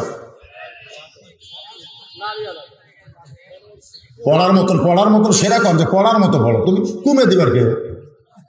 না পড়লে নামাজ কুমে দেওয়া যাবে? কুমে দেওয়া যাবে? এই যে আমাদের মধ্যে একটা ফেতনা শুরু হল। আমি বলতেছি ভাই, নামাজ কম বেশি করা, ফেতনা কর। আল ফেতনা তো আসাদ্দু মিনাল কাতল, আল ফেতনা তো আসাদ্দু মিনাল জিনা। ফেতনা হলো জিনার চাইতেও মারাত্মক। আজকে আমাদের বাংলাদেশে ফেতনা শুরু হয়ে গেছে। জোরে কোন কথা ঠিক কিনা? এই সুদ ঘুষ মেয়া মানুষ টাল জলসা জি বাংলা দেখতেছে, এইলা নিয়ে একটা কথাও নেই। কথা হলো হাত কুটি বানবে, তারাবি কয় রাকাত, এইটা নিয়ে ফেতনা। আল্লাহর বান্দারা কোনো ফেতনাবাজি না করে একটু মনোযোগ দিয়ে শুনবে। এই যে 5 ওয়াক্ত নামাজ আল্লাহ নবী ওয়াক্ত বলে দিলেন, আপনারা বলেন তো 24 ঘন্টার মধ্যে এই 5টার সময় আল্লাহর পছন্দ হওয়ার কারণ আছে না নাই? যেরকম আছে না নাই? এই জোহরের নামাজ সূর্য পশ্চিম দিকে হেলে গেলেই কেন পড়তে হবে? ফজরের নামাজ সূর্য ওঠার আগে কেন? মাগরিবের নামাজ সূর্য ডোবার পরে, আসরের নামাজ সূর্যের পাওয়ার কমে গেলে, আর এশার নামাজ রাতটা যখন গাঢ় হলো। ওমর ফারুক বলতেছে, ইয়া রাসূলুল্লাহ, আল্লাহ ইচ্ছা করলে 5 ওয়াক্ত নামাজ 4 পাঁচা 20 রাকাত দিবার পারত। আল্লাহ ইচ্ছা করলে 5 ওয়াক্ত নামাজ 3 পাঁচা 15 রাকাত দিবার পারত। আল্লাহ ইচ্ছা করলে 5 ওয়াক্ত নামাজ 5 দোকানে 10 রাকাত দিবার পারত। আল্লাহ 20 রাকাত দিল না, 15 রাকাত দিল না, আমার আল্লাহ তাআলা 10 রাকাত দিল না। এই বেয়াসাইজা 70 রাকাত কেন দিল? বেয়াসাইজা কয় রাকাত? ফজর কেন 2 হলো? জোহর কেন 4? আসর কেন 4? মাগরিব আবার 3 রাকাত কেন? এশা কেন 4? এই যে বেয়াসাইজা নামাজ আল্লাহ কেন দিল? সমস্ত সাহাবীরা বলতেছে মারাত্মক কথা, আসলেই তো তাই। আল্লাহ রাসূল বলতেছে, ঠিক আছে, এই বেয়াসাইজা 70 রাকাত নামাজ দেওয়ার কারণ কি আমি এখন তোমাদের সামনে বলতেছি। সমস্ত সাহাবীরা কারণটা শোনার জন্য বসে গেছে, পাগলের মতো নামাজ সম্পর্কে শুনবে, মানবে। এমন সময় আবু জেহেল গ্রুপ নিয়ে হাজির। কি নিয়ে হাজির? কে? আবু জেহেল। সকালবেলা একলা পাগলা হয়ে গেছে, নবীর একা পাগল করে চলে গেছে। এখন আবার কি দিয়ে হাজির হচ্ছে? গ্রুপ। শোনেন, কথাটা শোনেন। আবু জেহেলের গ্রুপ আমাদের বাংলাদেশের নাই, গ্রুপ নিয়ে হাজির। আবু জেহেল গ্রুপের মধ্যে একজন উকিল আছে, তেলতালা গোয়েন্দার, যার নাম হলো আবু সুফিয়ান।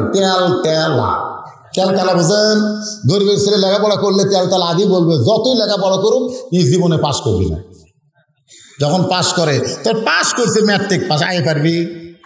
আমি যখন পাস করে বিয়ে তার খেয়ে যাবে, বিয়ে পাস করলে তেল তালাক হয়, যতই পাস করুক চাকরি পাবি না। পরে যখন চাকরি পায় তখন তেল তালাক হয়, বেতন পাবি না। পরে যখন বেতন পায় তখন তেল তালাক হয়, বেশি দিন থাকবি না। পরে যখন বেশি দিন চাকরি থাকে তখন তেল তালাক হয়, যতই চাকরি করুক বেতন পাক, আমার সাথে তার বিয়ে না।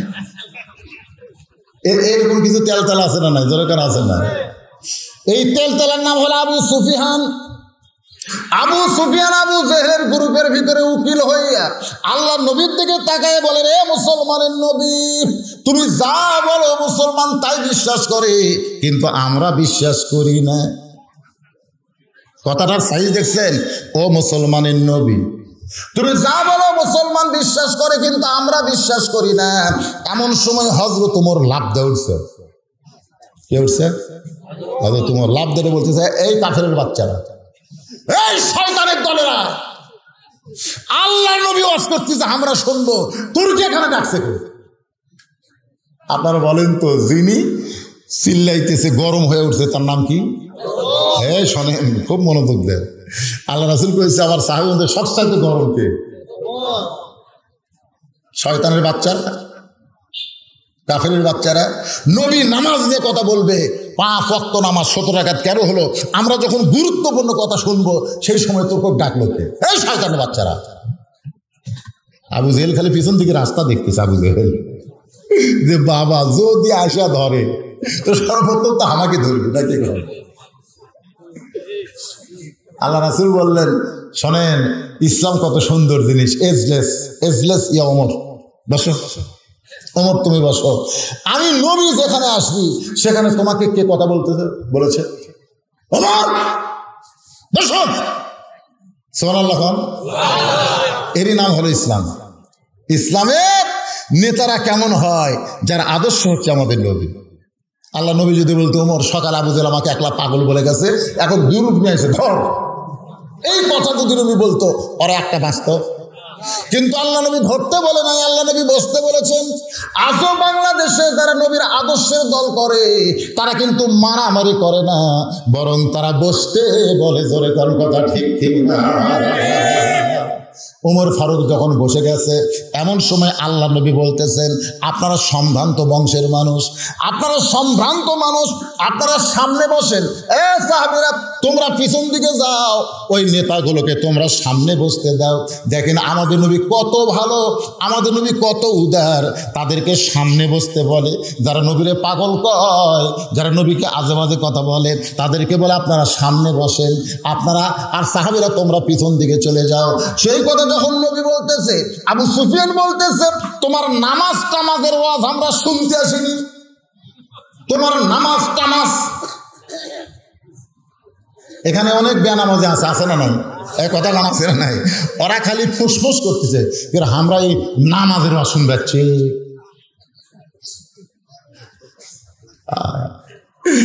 নামাজের ওয়াজ অনেকের চুলকানি, কারণ অধিকাংশ লোকই মাগরিব এশা পড়েনি। এখানে যত লোক বসে আছে, আমি যদি বলি কারা কারা মাগরিব এশা পড়েন না হাত তোলেন, এ কথা বলবো না। যদি বলি যারা এই মাহফিল করতেছে যুবকেরা, এরা কুটি, এরা যে ভাঙ্গা মসজিদ চাঙ্গা করবি, মসজিদের উন্নয়ন বলতে আপনারা কি বলবেন? আমি আক্কেলপুর যাইতে দেখি রাস্তার ধারে সেই রকম একটা সাইজের মসজিদ, টাইস ফাইস সব দেখে চকচকা। মসজিদের মধ্যে ঢুকে দেখি এক জায়গা পরিষ্কার আর গোটা মসজিদ ধুলে, টাইসের উপরে ধুলে পড়ে আছে, তাহলে সামান্য জায়গা পরিষ্কার। আমি মুয়াজ্জিনকে বললাম, কে ভাই এই সামান্য পরিষ্কার বাদ বাকি ধুলে কেন? বলে হুজুর আজান যে আঁকা মধ্যে কেউ আসে না, তা খামাকা ঝাড় দেখি হবে, কেউ যদি না আসে আমি কথা ঝাড় দেবো। এই জন্য সামান্য জায়গা পরিষ্কার মানে ওটি হাবি নামাজ পড়ি, গামছার 2 বাড়ি মারি পরিষ্কার করি, আল্লাহ আকবার নামাজ পড়তে। তাই বলে এত সুন্দর মূর্তি কেউ আসে না, তাহলে কি নামাজ হয় না? তখন মুয়াজ্জিন বলছে, হুজুর ওই নামাজের দিনে নামাজ হয়। আমি বললাম, মুয়াজ্জিন তোমাকে এলাকার নামাজের দিন কোনটা? বলে আমাকে এলাকায় শুক্রবারের নামাজের দিন। হুজুর আপনাকে এলাকার কোন দিন?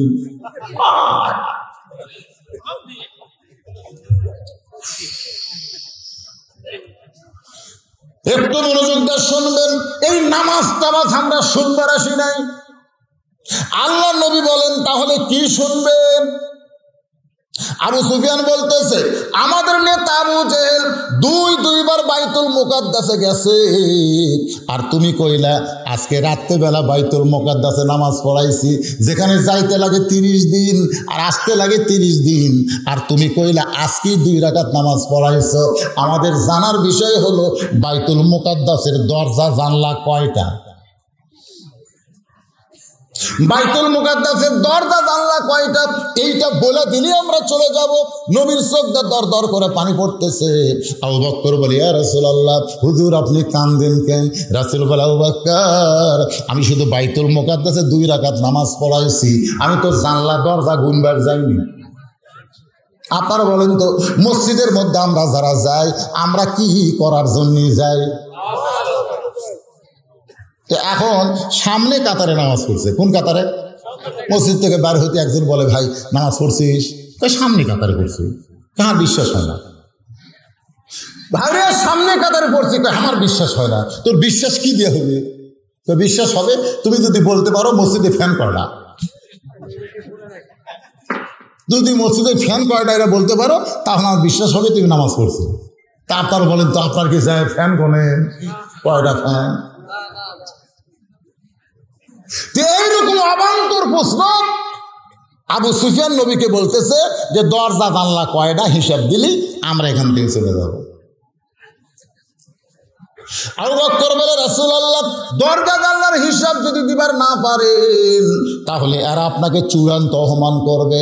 সকালবেলা একজন পাগল বলে গেছে এখনো গ্রুপ নিয়ে আসছে আপনাকে অপমান করার জন্যে। হুজুর আপনি কি অপমান সহ্য করবেন? আল্লাহ নবী যখন চোখের পানি নিয়ে কান্দে, এমন সময় আল্লাহ তাআলা কোরআনে আয়াত নাযিল করে বলতেছেন ওয়ারাফানা লাকা যিকরাক। জোরে করে সুবহানাল্লাহ। ওয়ারাফানা লাকা যিকরাক, আপনার জিকির আপনার স্মরণ সবার উপরে। আমি আল্লাহর পরেই, আল্লাহ বলতেছে আমার পরেই পৃথিবীর মধ্যে সবচাইতে সম্মানী সবার উপরে যিনি, তিনি হলেন মুহাম্মাদুর রাসূলুল্লাহ সাল্লাল্লাহু আলাইহি ওয়াসাল্লাম। আপনাদের কি মনে হয়? এই ব্যাপারে সন্দেহ আছে নাকি? সন্দেহ আছে? আল্লাহ বলেছেন ওয়ারাফা'না লাকা যিকরাক। হুজুর এই কাফেরের বাচ্চারা এসে দরজা জানলা শুনবার চায়, আর আপনি চোখের পানি বের করে কান্দেন। কোনো টেনশন করেন না, বাইতুল মুকাদ্দাস গোটা আপনার সামনে হাজির হবে। যে আল্লাহ বাইতুল মুকাদ্দাস থেকে আল্লাহর আরশ নিবার পারে, সে আল্লাহ বাইতুল মুকাদ্দাস নবীর সামনে হাজির করতে পারে না? জোরে জোরে পারে কি পারে না? রে জিবরাইল যাও যাও বাইতুল মুকাদ্দাস নবীর সামনে হাজির করো, না হয় নবীর পাওয়ার, চোখের পাওয়ার আমার আল্লাহ বাইতুল মুকাদ্দাস পর্যন্ত দিবার পারে কি পারে না? কেন পারে কি পারে না? আল্লাহ রাসূল বলেছেন ইত্তাকু ফিরাসাতাল মুমিনিনা ফাইন্নাহু ইয়ানজুরু বিনুরিল্লাহ। ভাইজান অত্যন্ত গুরুত্বপূর্ণ হাদিস। আল্লাহ এই বাবা তোর মাঝে মধ্যে ওঠো বসে লোকজন বিরক্ত হয়। ইত্তাকু মানে কি? ভয় করো। ফিরাসাতাল মুমিনিনা ফাইন্নাহু ইয়ানজুরু বিনুরিল্লাহ। আপনাদের কি মনে হয় যেভাবে গ্যাস চলতেছে এভাবেই চলবি? এভাবেই কি মনে হয়? আচ্ছা দুই একজন কয় হুজুর হবি না, হুজুর হবি না।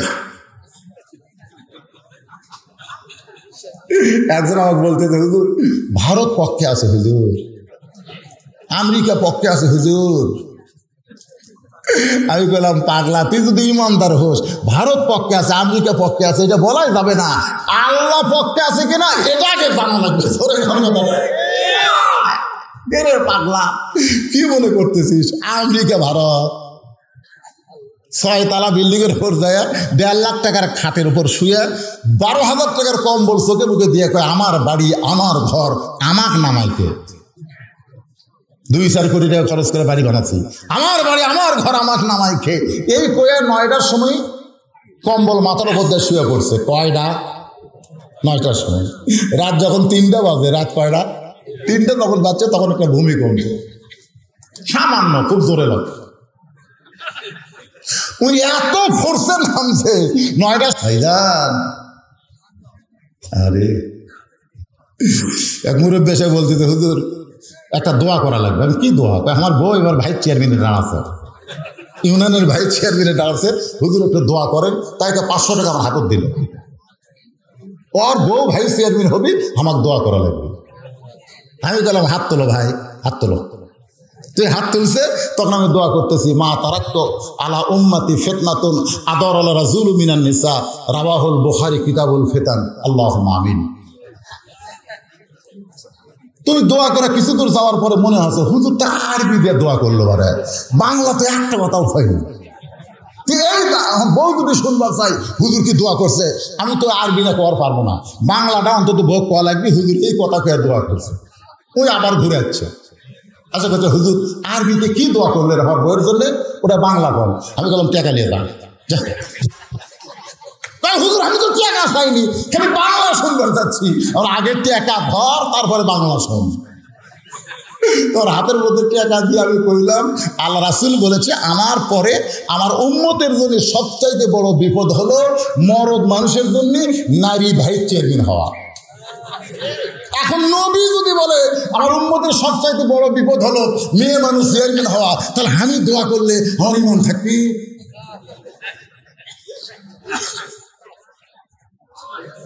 ভাবতেছেন এভাবেই চলবি? কতক্ষণ এভাবেই চলবে? আল্লাহর বান্দার একটু মনোযোগ দেবেন। সঙ্গে সঙ্গে ফেরেশতা জিবরাইল বাইতুল মুকাদ্দাস নবীর সামনে হাজির করেছে। এভাবে হাতের উপরে বাইতুল মুকাদ্দাস ঘুরানো শুরু করেছে। নবী দরজা জানলা গুনে গুনে, সুবহানাল্লাহ বলেন, দরজা জানলা গুনে গুনে ওই কাফের বেঈমানের উত্তর যখন দেয়, আবু জেহেল হিসকি খাসে, জোরে কান কি খাসে। আবু সুফিয়ান বলেনি তা খবর কি? বলে চলো যাই, চলো যাই। আবু সুফিয়ান না নেতা, অপমান করার কথা আছে। আবু জেহেল বলতেছে অত কথা বলিস কেন, চ যাই।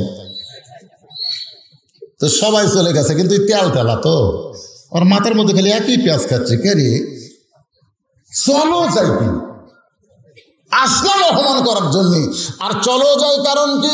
কিছু দূর যাওয়ার পরে বলে নেতা চলো যাই মানে কি? বলে চলো যাই অর্থ যদি জানতে চাস তাহলে ঘরের মধ্যে চল। এবার ঘরের মধ্যে গিয়া দরজা জানলা বন্ধ করে বলতেছে, আবু সুফিয়ান আল্লাহর শপথ করে বলতেছি আব্দুলের এতিম পোলা হলো আল্লাহর নবী।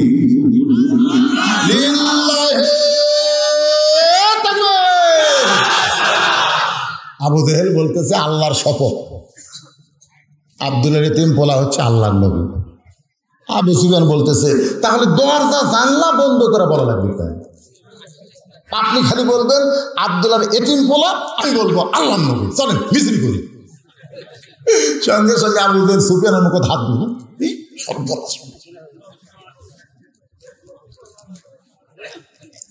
আমরা দুইজন জানলাম এটুকুই থাক, আর কাউরে জানাস না, এমনি আমার অবস্থা খারাপ। আমি জানি ঠিকই কিন্তু মানি না। যদি তাকে আল্লাহর নবী মানি তাহলে আমার নেতৃত্ব চলবে।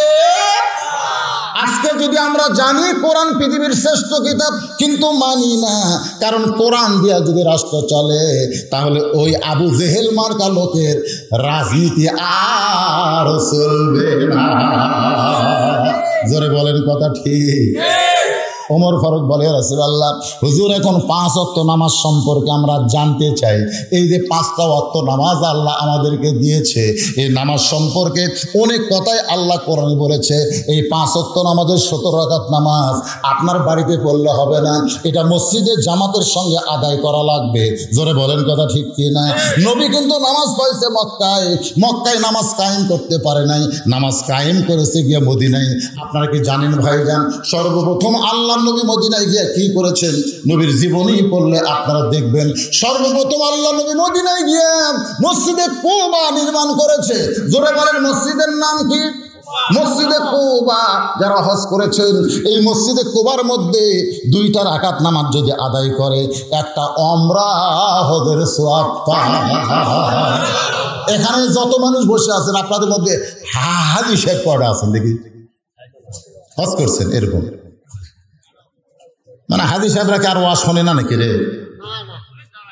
গোটা 3 মাশাআল্লাহ, 4-5টা 10টা যাই হোক আলহামদুলিল্লাহ। আপনারা কি মসজিদে কোবা দেখেননি বাজান? দেখেন নাই? ওই মসজিদে কোবা যখন আল্লাহ নবী নির্মাণ করবেন, শোনেন, ওখানে এসে জায়গাটা দিকে পছন্দ করে বলতেছে এই জায়গার মালিক কে? এই জায়গা। তখন মদিনার একজন বলতেছে, হুজুর এই জায়গার মালিক মারা গেছে, মালিক মারা গেছে, 2টা এতিম সন্তান এখন এই জায়গার মালিক হয়েছে। আল্লাহ রাসূল বললেন ওই 2 এতিম সন্তানকে নিয়ে আসো। 2টা এতিমকে যখন নবীর কাছে নিয়ে আসলো, তখন নবী বললেন, বাজান এই জায়গাটা আমার পছন্দ হয়েছে, এইখানে আল্লাহর ঘর বানাবো। যেরকম কি বানাবো? তো এই জায়গাটা তোমরা কত টাকার বিনিময়ে দিবে? যখন 2টা এতিম বাচ্চা নবীর মুখের দিকে ফেল করে তাকায় আছে, বলতেছি ইয়া রাসূলুল্লাহ এখানে কি বানাবেন? সে বলতেছে আল্লাহর ঘর বানাবো। 2 বাচ্চা বলতেছে আল্লাহর ঘর বানাবেন, বিনিময়ে আপনি আমাকে টাকা দিবেন। তা আল্লাহর ঘর বানাবেন, বিনিময়ে আমাকে জান্নাত দেওয়া যায় না? এই টাকা না দিয়ে কি জান্নাত দেওয়া যায় না? তখনই নবী বললেন যে আল্লাহর ঘর বানায় দেয়, আল্লাহ তাকে জান্নাতেও একটা ঘর বানায় দেয়। তো এই যে যুবকেরা মসজিদের উন্নয়ন কল্পে আজকের এই জান্নাতের বাগান লাগাইছে। ভাইজান, আমার সময় ছিল, আমি বলেছিলাম যে মাগরিব থেকে 9টা পর্যন্ত ওয়াজ করবো, কিন্তু মাগরিব থেকে 9টা না করে এশা থেকে 10টা পর্যন্ত ওয়াজ করবো। 10টা না, দরকার হলে 11টা পর্যন্ত করবো। অসুবিধা আছে? কোনো অসুবিধা আছে? কোনো সমস্যা নাই। আজকে আমার যে ওয়াজ রাজশাহী দুর্গাপুর ছিল, সেটা আপাতত করবার দেয়নি বলে এখানে না শোনে না কথার আগে। তো এই যে যুবকেরা, এই যে পুরাতন এলাকার মধ্যে সবচাইতে পুরাতন মসজিদ, সেই মসজিদটা ভাঙ্গে নতুন করে আবার গড়াবার চায়। আপনাদের সবাইকে বলবো, আপনারা সবাই একটু অংশগ্রহণ করবেন। আপনাদের কাছে রুমাল আর একজনও লড়বেন না। যারা এই মুহূর্তে উঠবেন তারা আল্লাহর ঘর মসজিদের শত্রু। কারা কারা শত্রু হবেন হাত তোলেন। একজনও না, এই মুহূর্তে ওঠা যাবে না। আমি এতক্ষণ 2 ঘন্টা ওয়াজ করলাম, তখন উঠে গেলে আমার কোনো অসুবিধা নেই, কিন্তু আল্লাহর ঘরের জন্য যখন কথা বলতেছি এই সময় উঠবেন। যদি উঠপারি মন চাইতে একটা কোদাল নিয়ে যায়, মসজিদ ভেঙে ফেলে দেন। হ্যাঁ, মসজিদের কি দরকার? আপনি দান করেন বা না করেন, 10টা মিনিট ঘড়ি ধরে 10টা মিনিট আপনার বসে থাকা লাগবে। পারবেন না? আল্লাহর ঘরের জন্য, আল্লাহর ঘরের জন্য আমি বলবো, এই ঘর ভাঙ্গা নতুন করে করবার গেলে অনেক টাকার দরকার। আপনাদের মধ্যে এমন কোনো আল্লাহর বান্দা আছে যে মসজিদ যখন তৈরি হবে তখন 10 বস্তা সিমেন্ট দান করবেন? এরকম আল্লাহর কোনো পাগল আছেন যে হুজুর আমি জীবনে কিছুই করতে পারি নাই, এই আল্লাহর ঘরে 10টা বস্তা সিমেন্ট দিয়ে আমি আল্লাহর ঘরে আল্লাহর একটা জান্নাতের ঘর চাই? এরকম কোন আল্লাহর বান্দা যদি থাকেন, বাপ মা কবরে গেছে, বাপ মার জন্যে 2টা বস্তা সিমেন্ট আল্লাহর ঘরে দিবেন। বাবা কাগজ কলম নিয়ে চলে আসো তাড়াতাড়ি। কোম্পানি হাট 1000। হ্যাঁ, এটা কে লিখতেছে? লেখো সর্বোত্তম। ঢপ দেখে মনে হয় পাগলা রে। মাশাআল্লাহ, সুবহানাল্লাহ। কে বাবা দাড়ি মোছ ওঠেনি?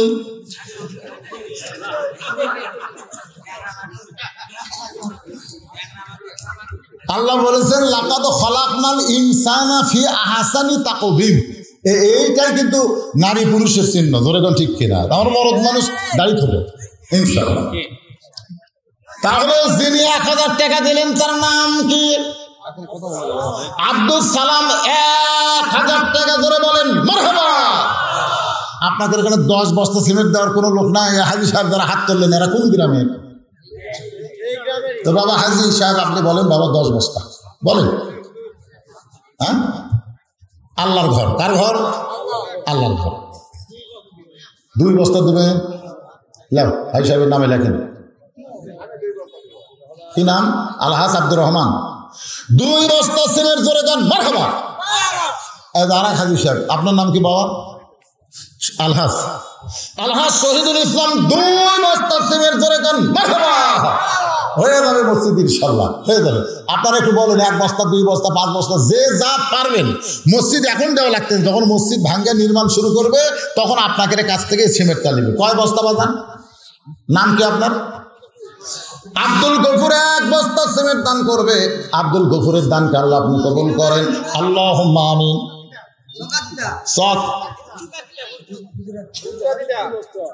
কি নাম বাবা? মোহাম্মদ আলী হাসান। এই সাইডে আরেকজন কাগজ কলমে বসা যায় না? মোহাম্মদ আলী হাসান 2 বস্তা সিমেন্ট দান করবে।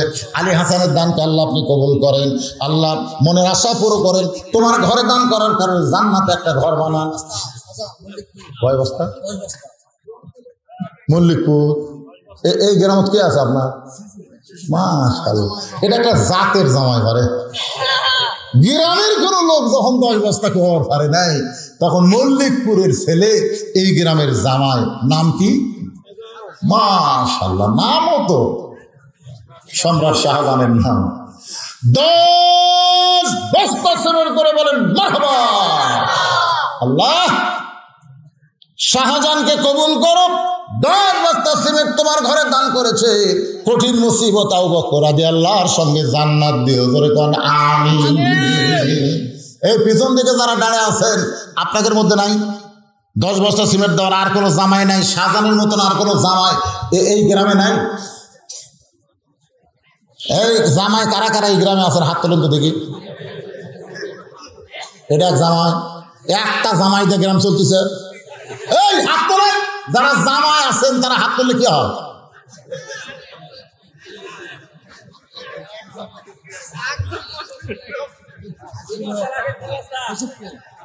এই গ্রামের জামাই, হ্যাঁ গ্রামের জামাই লক্ষ্মীপুর থেকে আল্লাহ তোমার একজন বান্দা, নাম কি? ওনার নাম কি? আজিজুল। 1 বস্তা সিমেন্ট দান করলো। আল্লাহ আজিজুলের দানকে কবুল করেন। কি নাম বাবা জামাই? মানিক। মানিক এই গ্রামের জামাই 2 বস্তা সিমেন্ট দান করেছে। আল্লাহ জামাইকে কবুল করেন। কঠিন মুসিবতে নবীর জামাই ওসমান গনির সঙ্গে মানিকরে জান্নাত দিয়ে। জোরে কোন আমিন। আর কে আছেন একটু হাত তোলেন না কেন ভাই? 10 মিনিটের মধ্যে, তার মধ্যে 3-4 মিনিট হয়ে গেল। হ্যাঁ, একটু খারাপ হওয়া লাগবে মনে হয়, লোক বেশি হয়ে গেল। হ্যাঁ, আব্দুর রাজ্জাক চকাতিটা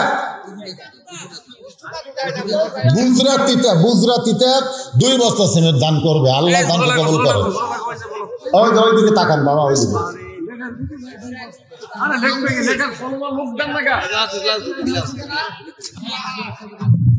ভিতরে যাও, ভিতরে যাও, ভিতরে নামেন। 2-4 জন খাতা নিয়ে ভিতরে নামেন। মসজিদ হয়ে যাবে ইনশাআল্লাহ। লিল্লাহি তাকবীর। আল্লাহর ঘর হবে না। ও দেখ ছোট মানুষ দাঁড়াচ্ছে, কি কর?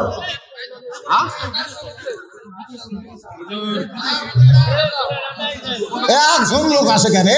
এতগুলো যুবক মাহফিলে একজন লোক এটি করে গেল। ওই একটা ছোট বাচ্চা 5 লোক কিনেছে, কয়টা দিকে রয়ে গেল? একটা। ও তো দেখেন, ওই যে মুরব্বী।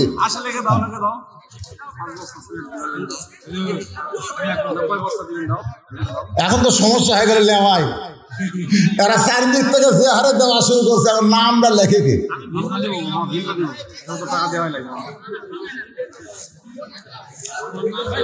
ভিতরে 1 জন গেলে হবে না তো। ওই যে উনি দিবে, ওনার নামটা এখন লেখে কি?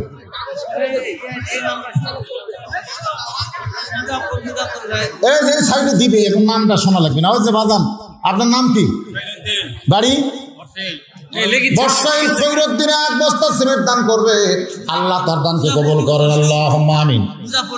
মুজাফফর হোসেন 2 বস্তা সিমেন্ট আল্লাহর ঘরে দান করবে। আল্লাহ তার দানকে কবুল করেন। আল্লাহুম্মা আমিন। আপনারা এখন 10টা মিনিট ধৈর্য ধরে আল্লাহর ঘরের জন্য মহব্বত করেন। আল্লাহর ঘর ভাইজান, আল্লাহর ঘর। কি দিবে ভাই? কি দিবে? আপনি এমনি টানাচ্ছেন না দেওয়ার জন্য? ওনার নাম উজ্জ্বল ভাই 2 বস্তা সিমেন্ট আল্লাহর ঘরে দান করবে। উজ্জ্বলের দানকে আল্লাহ আপনি কবুল করেন। আল্লাহুম্মা আমিন, আল্লাহুম্মা আমিন। কবুল করো, কবুল করো। মোদের কামনা দানকারীকে দিবেন জান্নাত, আল্লাহ নিরাশ করবেন না। না না, নিজের মুখে কয়া লাগবে। কয় বস্তা বাবা? মানিক 5 বস্তা সিমেন্ট দান করবে আল্লাহর ঘরে। আল্লাহ দানকে কবুল করে। আল্লাহুম্মা আমিন। তোতা, এই তোতা মিয়া 5 বস্তা লেখে। হয়ে গেছে? আচ্ছা, ওখানে হয়েছে 2 জায়গা লেখা। এই আপনাকে ছেলেদেরকে আমি বলতেছি, ব্যাগ নিয়ে রুমাল নিয়ে ভিতর ঢুকলে কি হয়? হ্যাঁ, ব্যাগ রুমাল নিয়ে ঢোকেন, মেয়েরা দেওয়ার জন্য লাফালাফি করতেছে, ওখানে কিছু লোক পাঠান। আসাদুল আল্লাহ তোমার একজন পাগল নগদে 500 টাকা দান করেছে, আল্লাহ তার দান কবুল করেন। মোহাম্মদ আশরাফুল ইসলাম 2 বস্তা সিমেন্ট লেখেন। আশরাফুল ইসলাম 2 বস্তা সিমেন্ট নগদ 100 টাকা দান করেছে।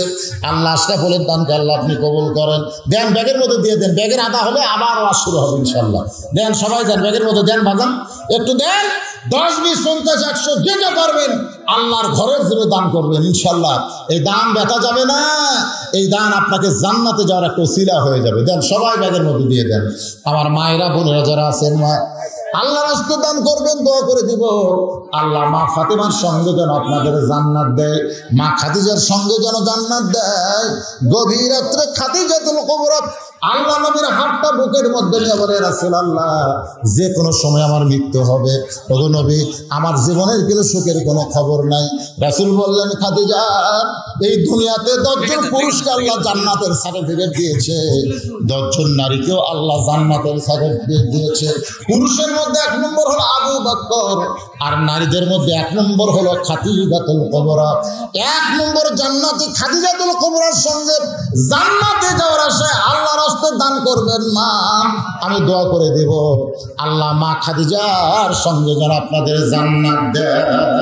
ও যে ব্যাগ নিয়ে ঘুরতেছে, দেন, বাবা দেন, সবাই দেন, যিনি যা পারবেন আল্লাহ রাস্তায় দানের শরীক হবেন।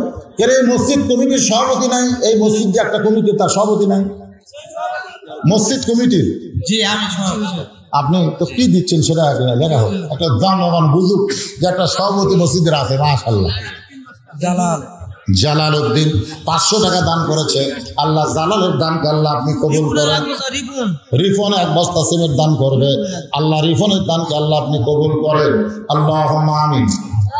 মসজিদ কমিটির সেক্রেটারি, কেশিয়ার সবাইকে আমি ডাক দিচ্ছি, আপনারাও আসেন, একটু আল্লাহ রাস্তা আসেন, সবাই দানের শরীক হন। বাজান মহিলা মর্জিনা নামে 1 বস্তা, মর্জিনা একজন মা 1 বস্তা সিমেন্ট লেগে ধন পরে খুঁজে বার করা যাবে। লেগে ধন লাগেন, মর্জিনা গ্রাম লাগে।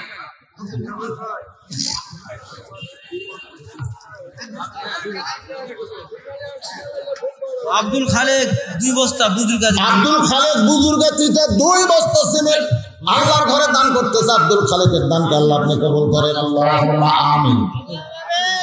উঠে যাচ্ছেন আপনারা? আচ্ছা, যারা যাচ্ছে চলে যাক, অসুবিধা নেই।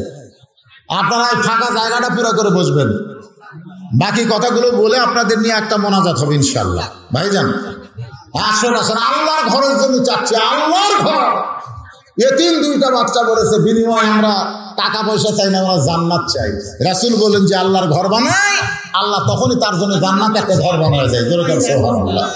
তা আপনি একটু শরীক হন, আপনাকে তো গোটা ঘর বানিয়ে দেওয়া লাগবে না, আপনি শরীক হন, কিছু দান করে আপনি শরীক হন। ভাইজান আল্লাহর রাস্তে পুরাতন মসজিদ ভেঙে নতুন করে নির্মাণ করবে। ময়ন প্রধান পণ্ডিত 2 বস্তা সিমেন্ট দান করবে। আল্লাহ ময়নের দানকে আল্লাহ আপনি কবুল করেন। আল্লাহুম্মা আমিন। আচ্ছা সভাপতি সাহেব, আপনারা যে চেয়ারম্যান দাওয়াত দিলেন, সবাই আসলো, ওরা তারা দিছে কিছু? আচ্ছা, ওগুলো যারা চেয়ারম্যান প্রধান অতিথি, উনি 5,000 টাকা দিয়েছে। ওনাকে বলবেন 2 টিয়ার চাউল যেন দেয়, মসজিদ যখন নির্মাণ হবে। সবাই দান করতেছে মাশাআল্লাহ, কিন্তু আমাদের লেখাটাই ঠিক মতো হয়তো করতেছে না। সভাপতি সাহেব বলেন, আপনি একটা বলেন, নামকে আসতে একটা বলেন, শুরু হয়ে যায়, পরে তো আবার দেওয়া লাগবে। আজকে বলেন একটা দিচ্ছি, বলেন একটা দোয়া করে দেন। এই মাহফিলের সভাপতি সাহেবকে একটা ঘোষণা দেওয়া লাগবে নাকি কর ইনশাআল্লাহ, সেটা বলেন আপনি কত দিবেন। 10,000 টাকা দেব। এখনই 10,000 টাকা করে ধর্ম। আর মসজিদ যখন নির্মাণ শুরু হবে তখন কয় বস্তা সিমেন্ট দিবেন? ওই নগদই 10,000 টাকা এখনই দিবে। এই 10,000 টাকা নয়, মাহফিলের জন্য নেওয়া হলো, কিন্তু মসজিদের জন্য আলাদা হবে ইনশাআল্লাহ, যথেষ্ট পরিমাণ দেবে ইনশাআল্লাহ। তার মানে মসজিদ ভাঙ্গা দেখেন, গড়তে কোনো সমস্যা নেই। বাংলাদেশে এমন কোনো মসজিদ দেখছেন যে ভাঙ্গার পরে আর নির্মাণ হয়? দেখছেন কোন দিন? নাই। আল্লাহর ঘর, কারণ সবার একটা আলাদা মহব্বত আছে। জি,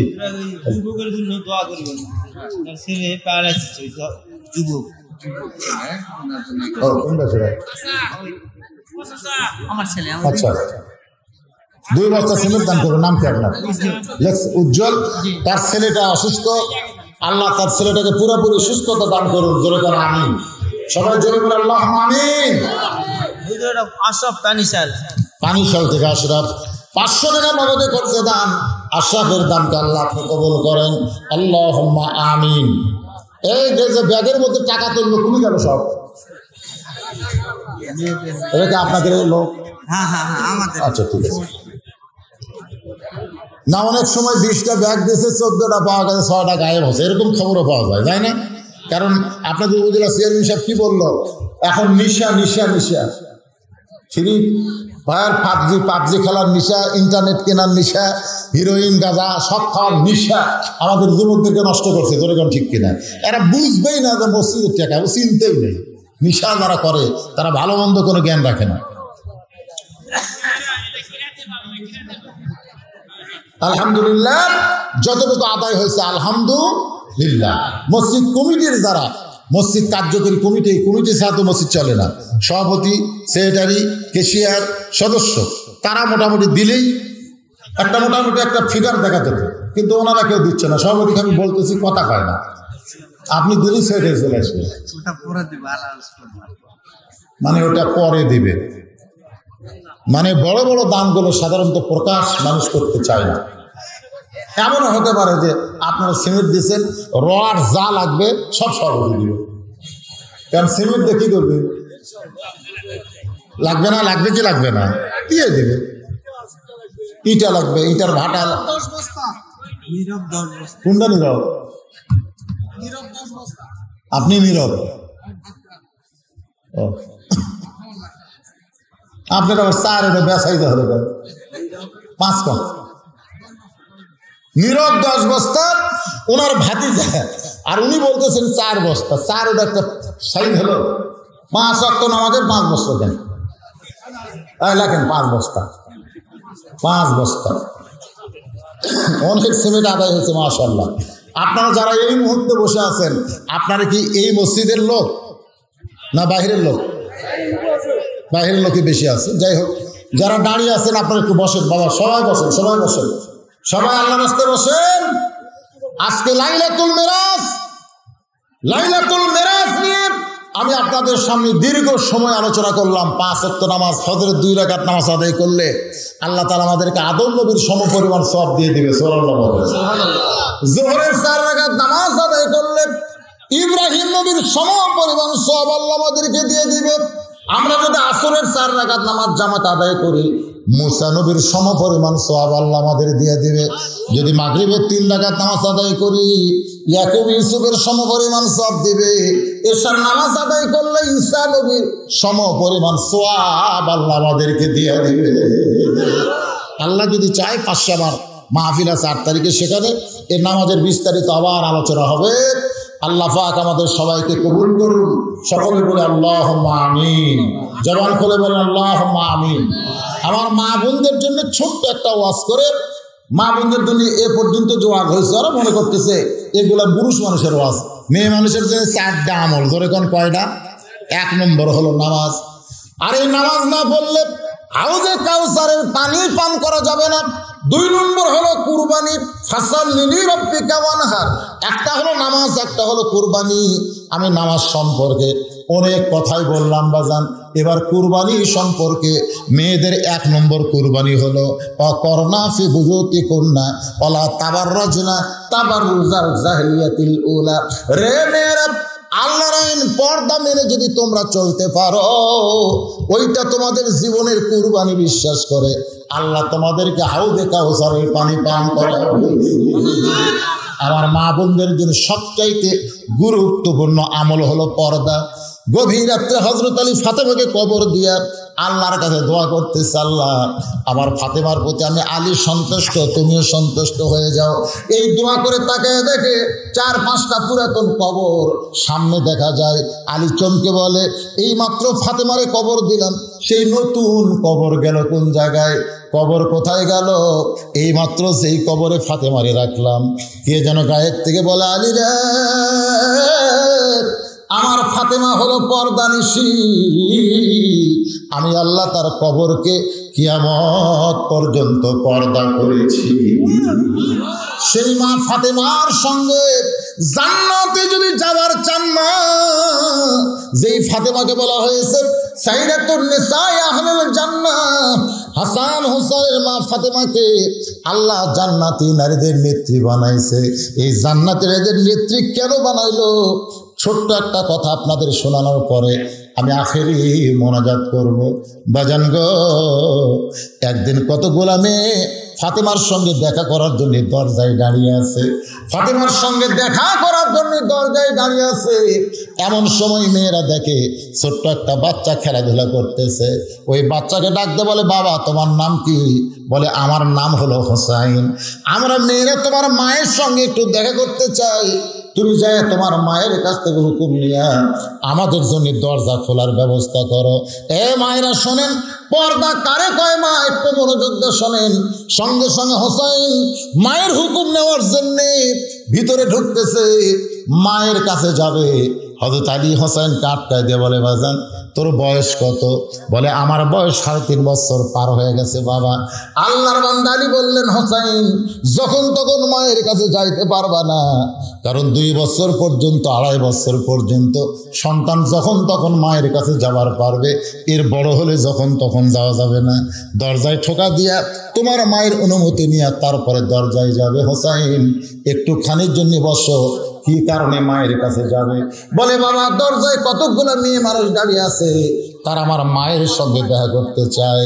সঙ্গে সঙ্গে হযরত আলী হোসেনকে বসায় দিয়ে অন্দর মহলে ঢুকতেছে। কারণ ফাতেমা যেই মহলে থাকে সেই মহলের নাম হলো অন্দর মহল। জোরে বলেন কি মহল? যেই মহলে পাইকারি হারে সবাই ঢুকতে পারবে না। হযরত আলী অন্দর মহলে ঢুকে দেখে ফাতেমার ডান হাতে আল্লাহর কোরআন আর বাম হাতে জাঁতা ঘুরাইতেছে। ডান হাতে আল্লাহর কোরআন নিয়ে ফাতেমা কোরআন পড়তেছে, আর বাম হাতে জাঁতা ঘুরাচ্ছে। জাঁতা ঘুরান বোঝেন?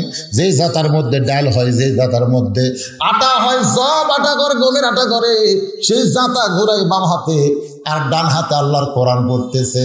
সঙ্গে সঙ্গে হযরত আলী আল্লাহর কোরআন থেকে শুরু করলেন, রব্বানা আতিনা ফিদ দুনিয়া হাসানাতাও ওয়া ফিল আখিরাতি হাসানা ওয়া কিনা আযাবান নার।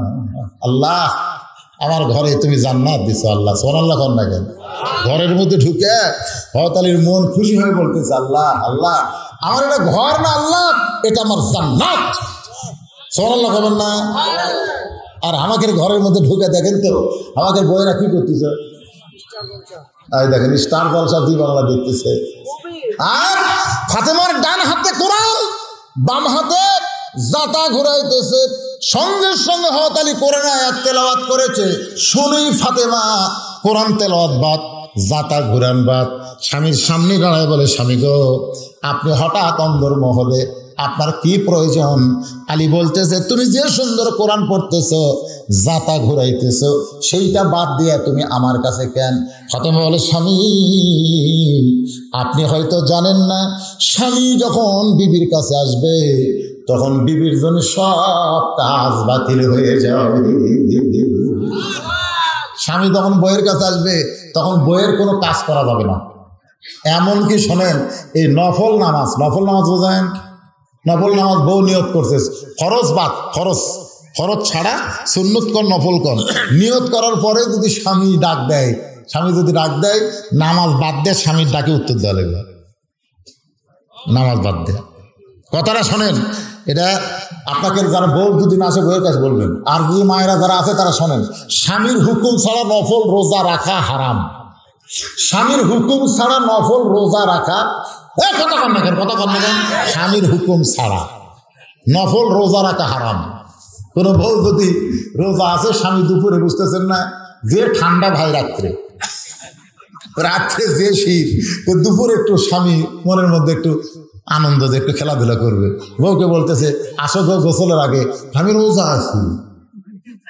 যেই বলছে রোজা আছে, তখন স্বামী রোজে এতক্ষণ যে আগুন জ্বলতেছিল, ভালোবাসার আগুন ফ্যাট করে লিপে গেছে। হায় হায় রে, ওজা আছে রে।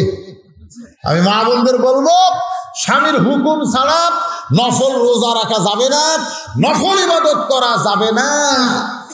এইগুলা করবার গেলে স্বামীর হুকুম লাগবে রে। আর ফরজের সময় স্বামীর হুকুম লাগবে না, ওটা আল্লাহর হুকুম। ধরে কারণ তার হুকুম, কারণ রাসূল বলেছে, রাসূল বলেছে আল্লাহর পরে কাউকে যদি সেজদা দেওয়ার হুকুম থাকতো তাহলে প্রত্যেকটা মহিলাকে বলতাম স্বামীর পায়ে সেজদা করো। এই কথার দ্বারা নবী বুঝাইলেন মেয়েদের কাছে আল্লাহর পরে সবচাইতে যিনি দামি তার নাম কি? তার নাম হলো স্বামী। ফাতেমা বলে, স্বামী গো, আপনি যখন ঘরের মধ্যে, তখন আমার কোরআন তেলাওয়াত চলবে না, আমার দাঁতা কোরআন চলবে না। আপনি কি বলেন সেইটা শোনার জন্য, আমল করার জন্য জানাইছি। ফাতেমা, আমি নিজের জন্য কিছুই বলবো না, আমি নিজের জন্য কিছুই বলবো না। দরজায় কতগুলো মেয়ে মানুষ তোমার সঙ্গে দেখা করতে চায়, দরজায় কতগুলো মেয়ে মানুষ তোমার সঙ্গে দেখা করতে চায়। ফাতেমা বলে, স্বামী, দরজার মেয়েরা যদি আমার সঙ্গে দেখা করতে চায় তাহলে আপনাকে পর্দার ব্যবস্থা করা লাগবে। আলী মুসকি মুসকি হাসে আর বলে, ফাতেমা, মেয়েরা তোমার সঙ্গে দেখা করবে, এখানে আবার পর্দার কি লাগবে? ফাতেমা বলে, স্বামী, আপনি পুরুষ মানুষ, পর্দা বিষয়ে কম জানেন, পুরুষ মানুষ পর্দা বিষয়ে কম জানেন। আলী বলতে, ফাতেমা, তোমার হয়তো জানা নাই, আল্লাহর নবী বলেছেন, আনা মাদিনাতুল ইলমি ওয়া আলিউ বাবুহা, আমি হচ্ছে ইলমের শহর, আমি হচ্ছে তার দরওয়াজা। পর্দা বিষয়ে তুমি আমার কাছ থেকে বেশি জানো। এখন ফাতেমা বলে, স্বামী, যে কয়টা মেয়ে দরজায় আমার সঙ্গে দেখা করতে চায় আপনি কি তাদের চেনেন? আলীকে ফাতেমা বলতেছে, যে মেয়েরা আমার সঙ্গে দেখা করার চায় আপনি কি তাদের চিনেন? আলীর সঙ্গে সঙ্গে ফাতেমার কপালে চুমাতে বলে, একটা মেয়েকে আমি চিনি, একজনই কি চিনি, সেটা হলো ফাতেমা, এছাড়া কোনো মেয়েকে আমি চিনি না। কারণ আল্লাহ কোরআনে বলেছে, কুল্লিল মুমিনিনা ইয়াগুদ্দু মিন আবসারিহিম, যারা প্রকৃত মুমিন হবে তারা রাস্তার নিচের দিকে তাকায় তাকায় হাঁটবে। এটা কার বউ কার বেটি এর দিকে তাকাবে না। খালি তুমি ছাড়া আর কোনো মেয়ে মানুষকে আমি চিনি না। ফাতেমা উল্টা সময় খাইছে স্বামীর কপালে।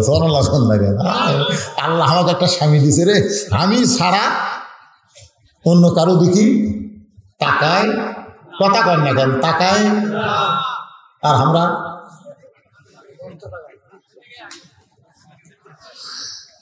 পর্দা খালি মেয়ে মানুষের জন্য না, পুরুষ মানুষের জন্য পর্দা আছে। ফাতেমা বলতেছে, তাহলে আপনি পর্দার ব্যবস্থা কেন করবেন না? ওরা মেয়েদের মধ্যে, ওই যে কয়টা মেয়ে আছে এদের মধ্যে একটা মেয়ে যদি পাড়া বেড়ানি থাকে, যেরকম কি বেড়ানি, যে কয়টা মেয়ে ফাতেমার সাথে দেখা করবে এর মধ্যে একটা মেয়ে হচ্ছে পাড়া বেড়ানি।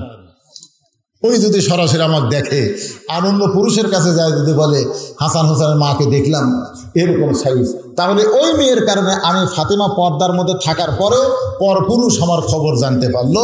এই জন্য আমি ফাতেমা পাড়া বেড়ানি, বাহিরে ঘোরাফেরা করা কোনো মেয়ের সাথে পর্দা ছাড়া দেখা করব না। এটা হলো মেয়েকের পর্দা। মারে মরে গেলে 5 কাপড়, মা মরে গেলে কয় কাপড়? 5 কাপড়। খালি 5 কাপড় না, খাটনি পর্যন্ত ঢাকছে। মেয়ে মানুষের লাশ দেখা যায় নাই, জেঁতা দেখা যায় না স্যার, কতগুলো ফতুয়া দেয় মহিলাদের লাশ দেখা যায় নাই, চাদর দিয়ে খাটনি ঢাক, খাটনি চাদর দিয়ে ঢাকিছে। ফেরেশতা ঘুরতেছে আর বলতেছে, আল্লাহ, এই মেয়ে মানুষ যখন জীবিত আসলো লাইনটি বাইর করে গোটা পাড়া ঘুরছে, মরার পরে 5 কাপড় দিয়ে আবার খাটনি ঢাকছে কেন? আল্লাহ বলতেছে, ওই দেশের নাম হলো বাংলাদেশ রে, ওই দেশের নাম হলো বাংলাদেশ। ওই দেশের মেয়েরা বাঁচতে না মানলেও মরার পরে মানে রে। আপনারা বলেন, আপনার বউ, শোনেন, আমার এলাকার একজনকে বলছিলাম, ভাই আপনার বউ তো খুব একটা পর্দা করে না, তো এই বউটা যখন মরে যাবে আপনি কয় কাপড় দেবেন? কাকা হুজুর, মরে গেলে 5টা কাপড় দেবো। তো মরিয়া গেলে যদি 5 কাপড় দেন, বেঁচে থাকতে মরে গেলে আপনার বউ কেউ দেখবে না, কিন্তু বেঁচে থাকতে সবাই দেখবে। এই জন্য মেয়েদেরকে পর্দার মধ্যে রাখার দরকার আছে না নাই? যেরকম আছে না নাই? আল্লাহ রাসূল বলেছেন, আর দায়ুস লাইয়াদখুলুল জান্নাহ, দায়ুস কোনোদিন জান্নাতে যাবে না। সাহাবারা হল দায়ুস কোন নারী? দায়ুস কোন নারী না, দায়ুস হলো সকল পুরুষ মানুষ যাদের অধীনে নারীরা পর্দা করে না। আল্লাহ পাক আমাদের সবাইকে আজকের আলোচনা মোতাবেক আমল করার তৌফিক দিক, সকলে বলে আমিন।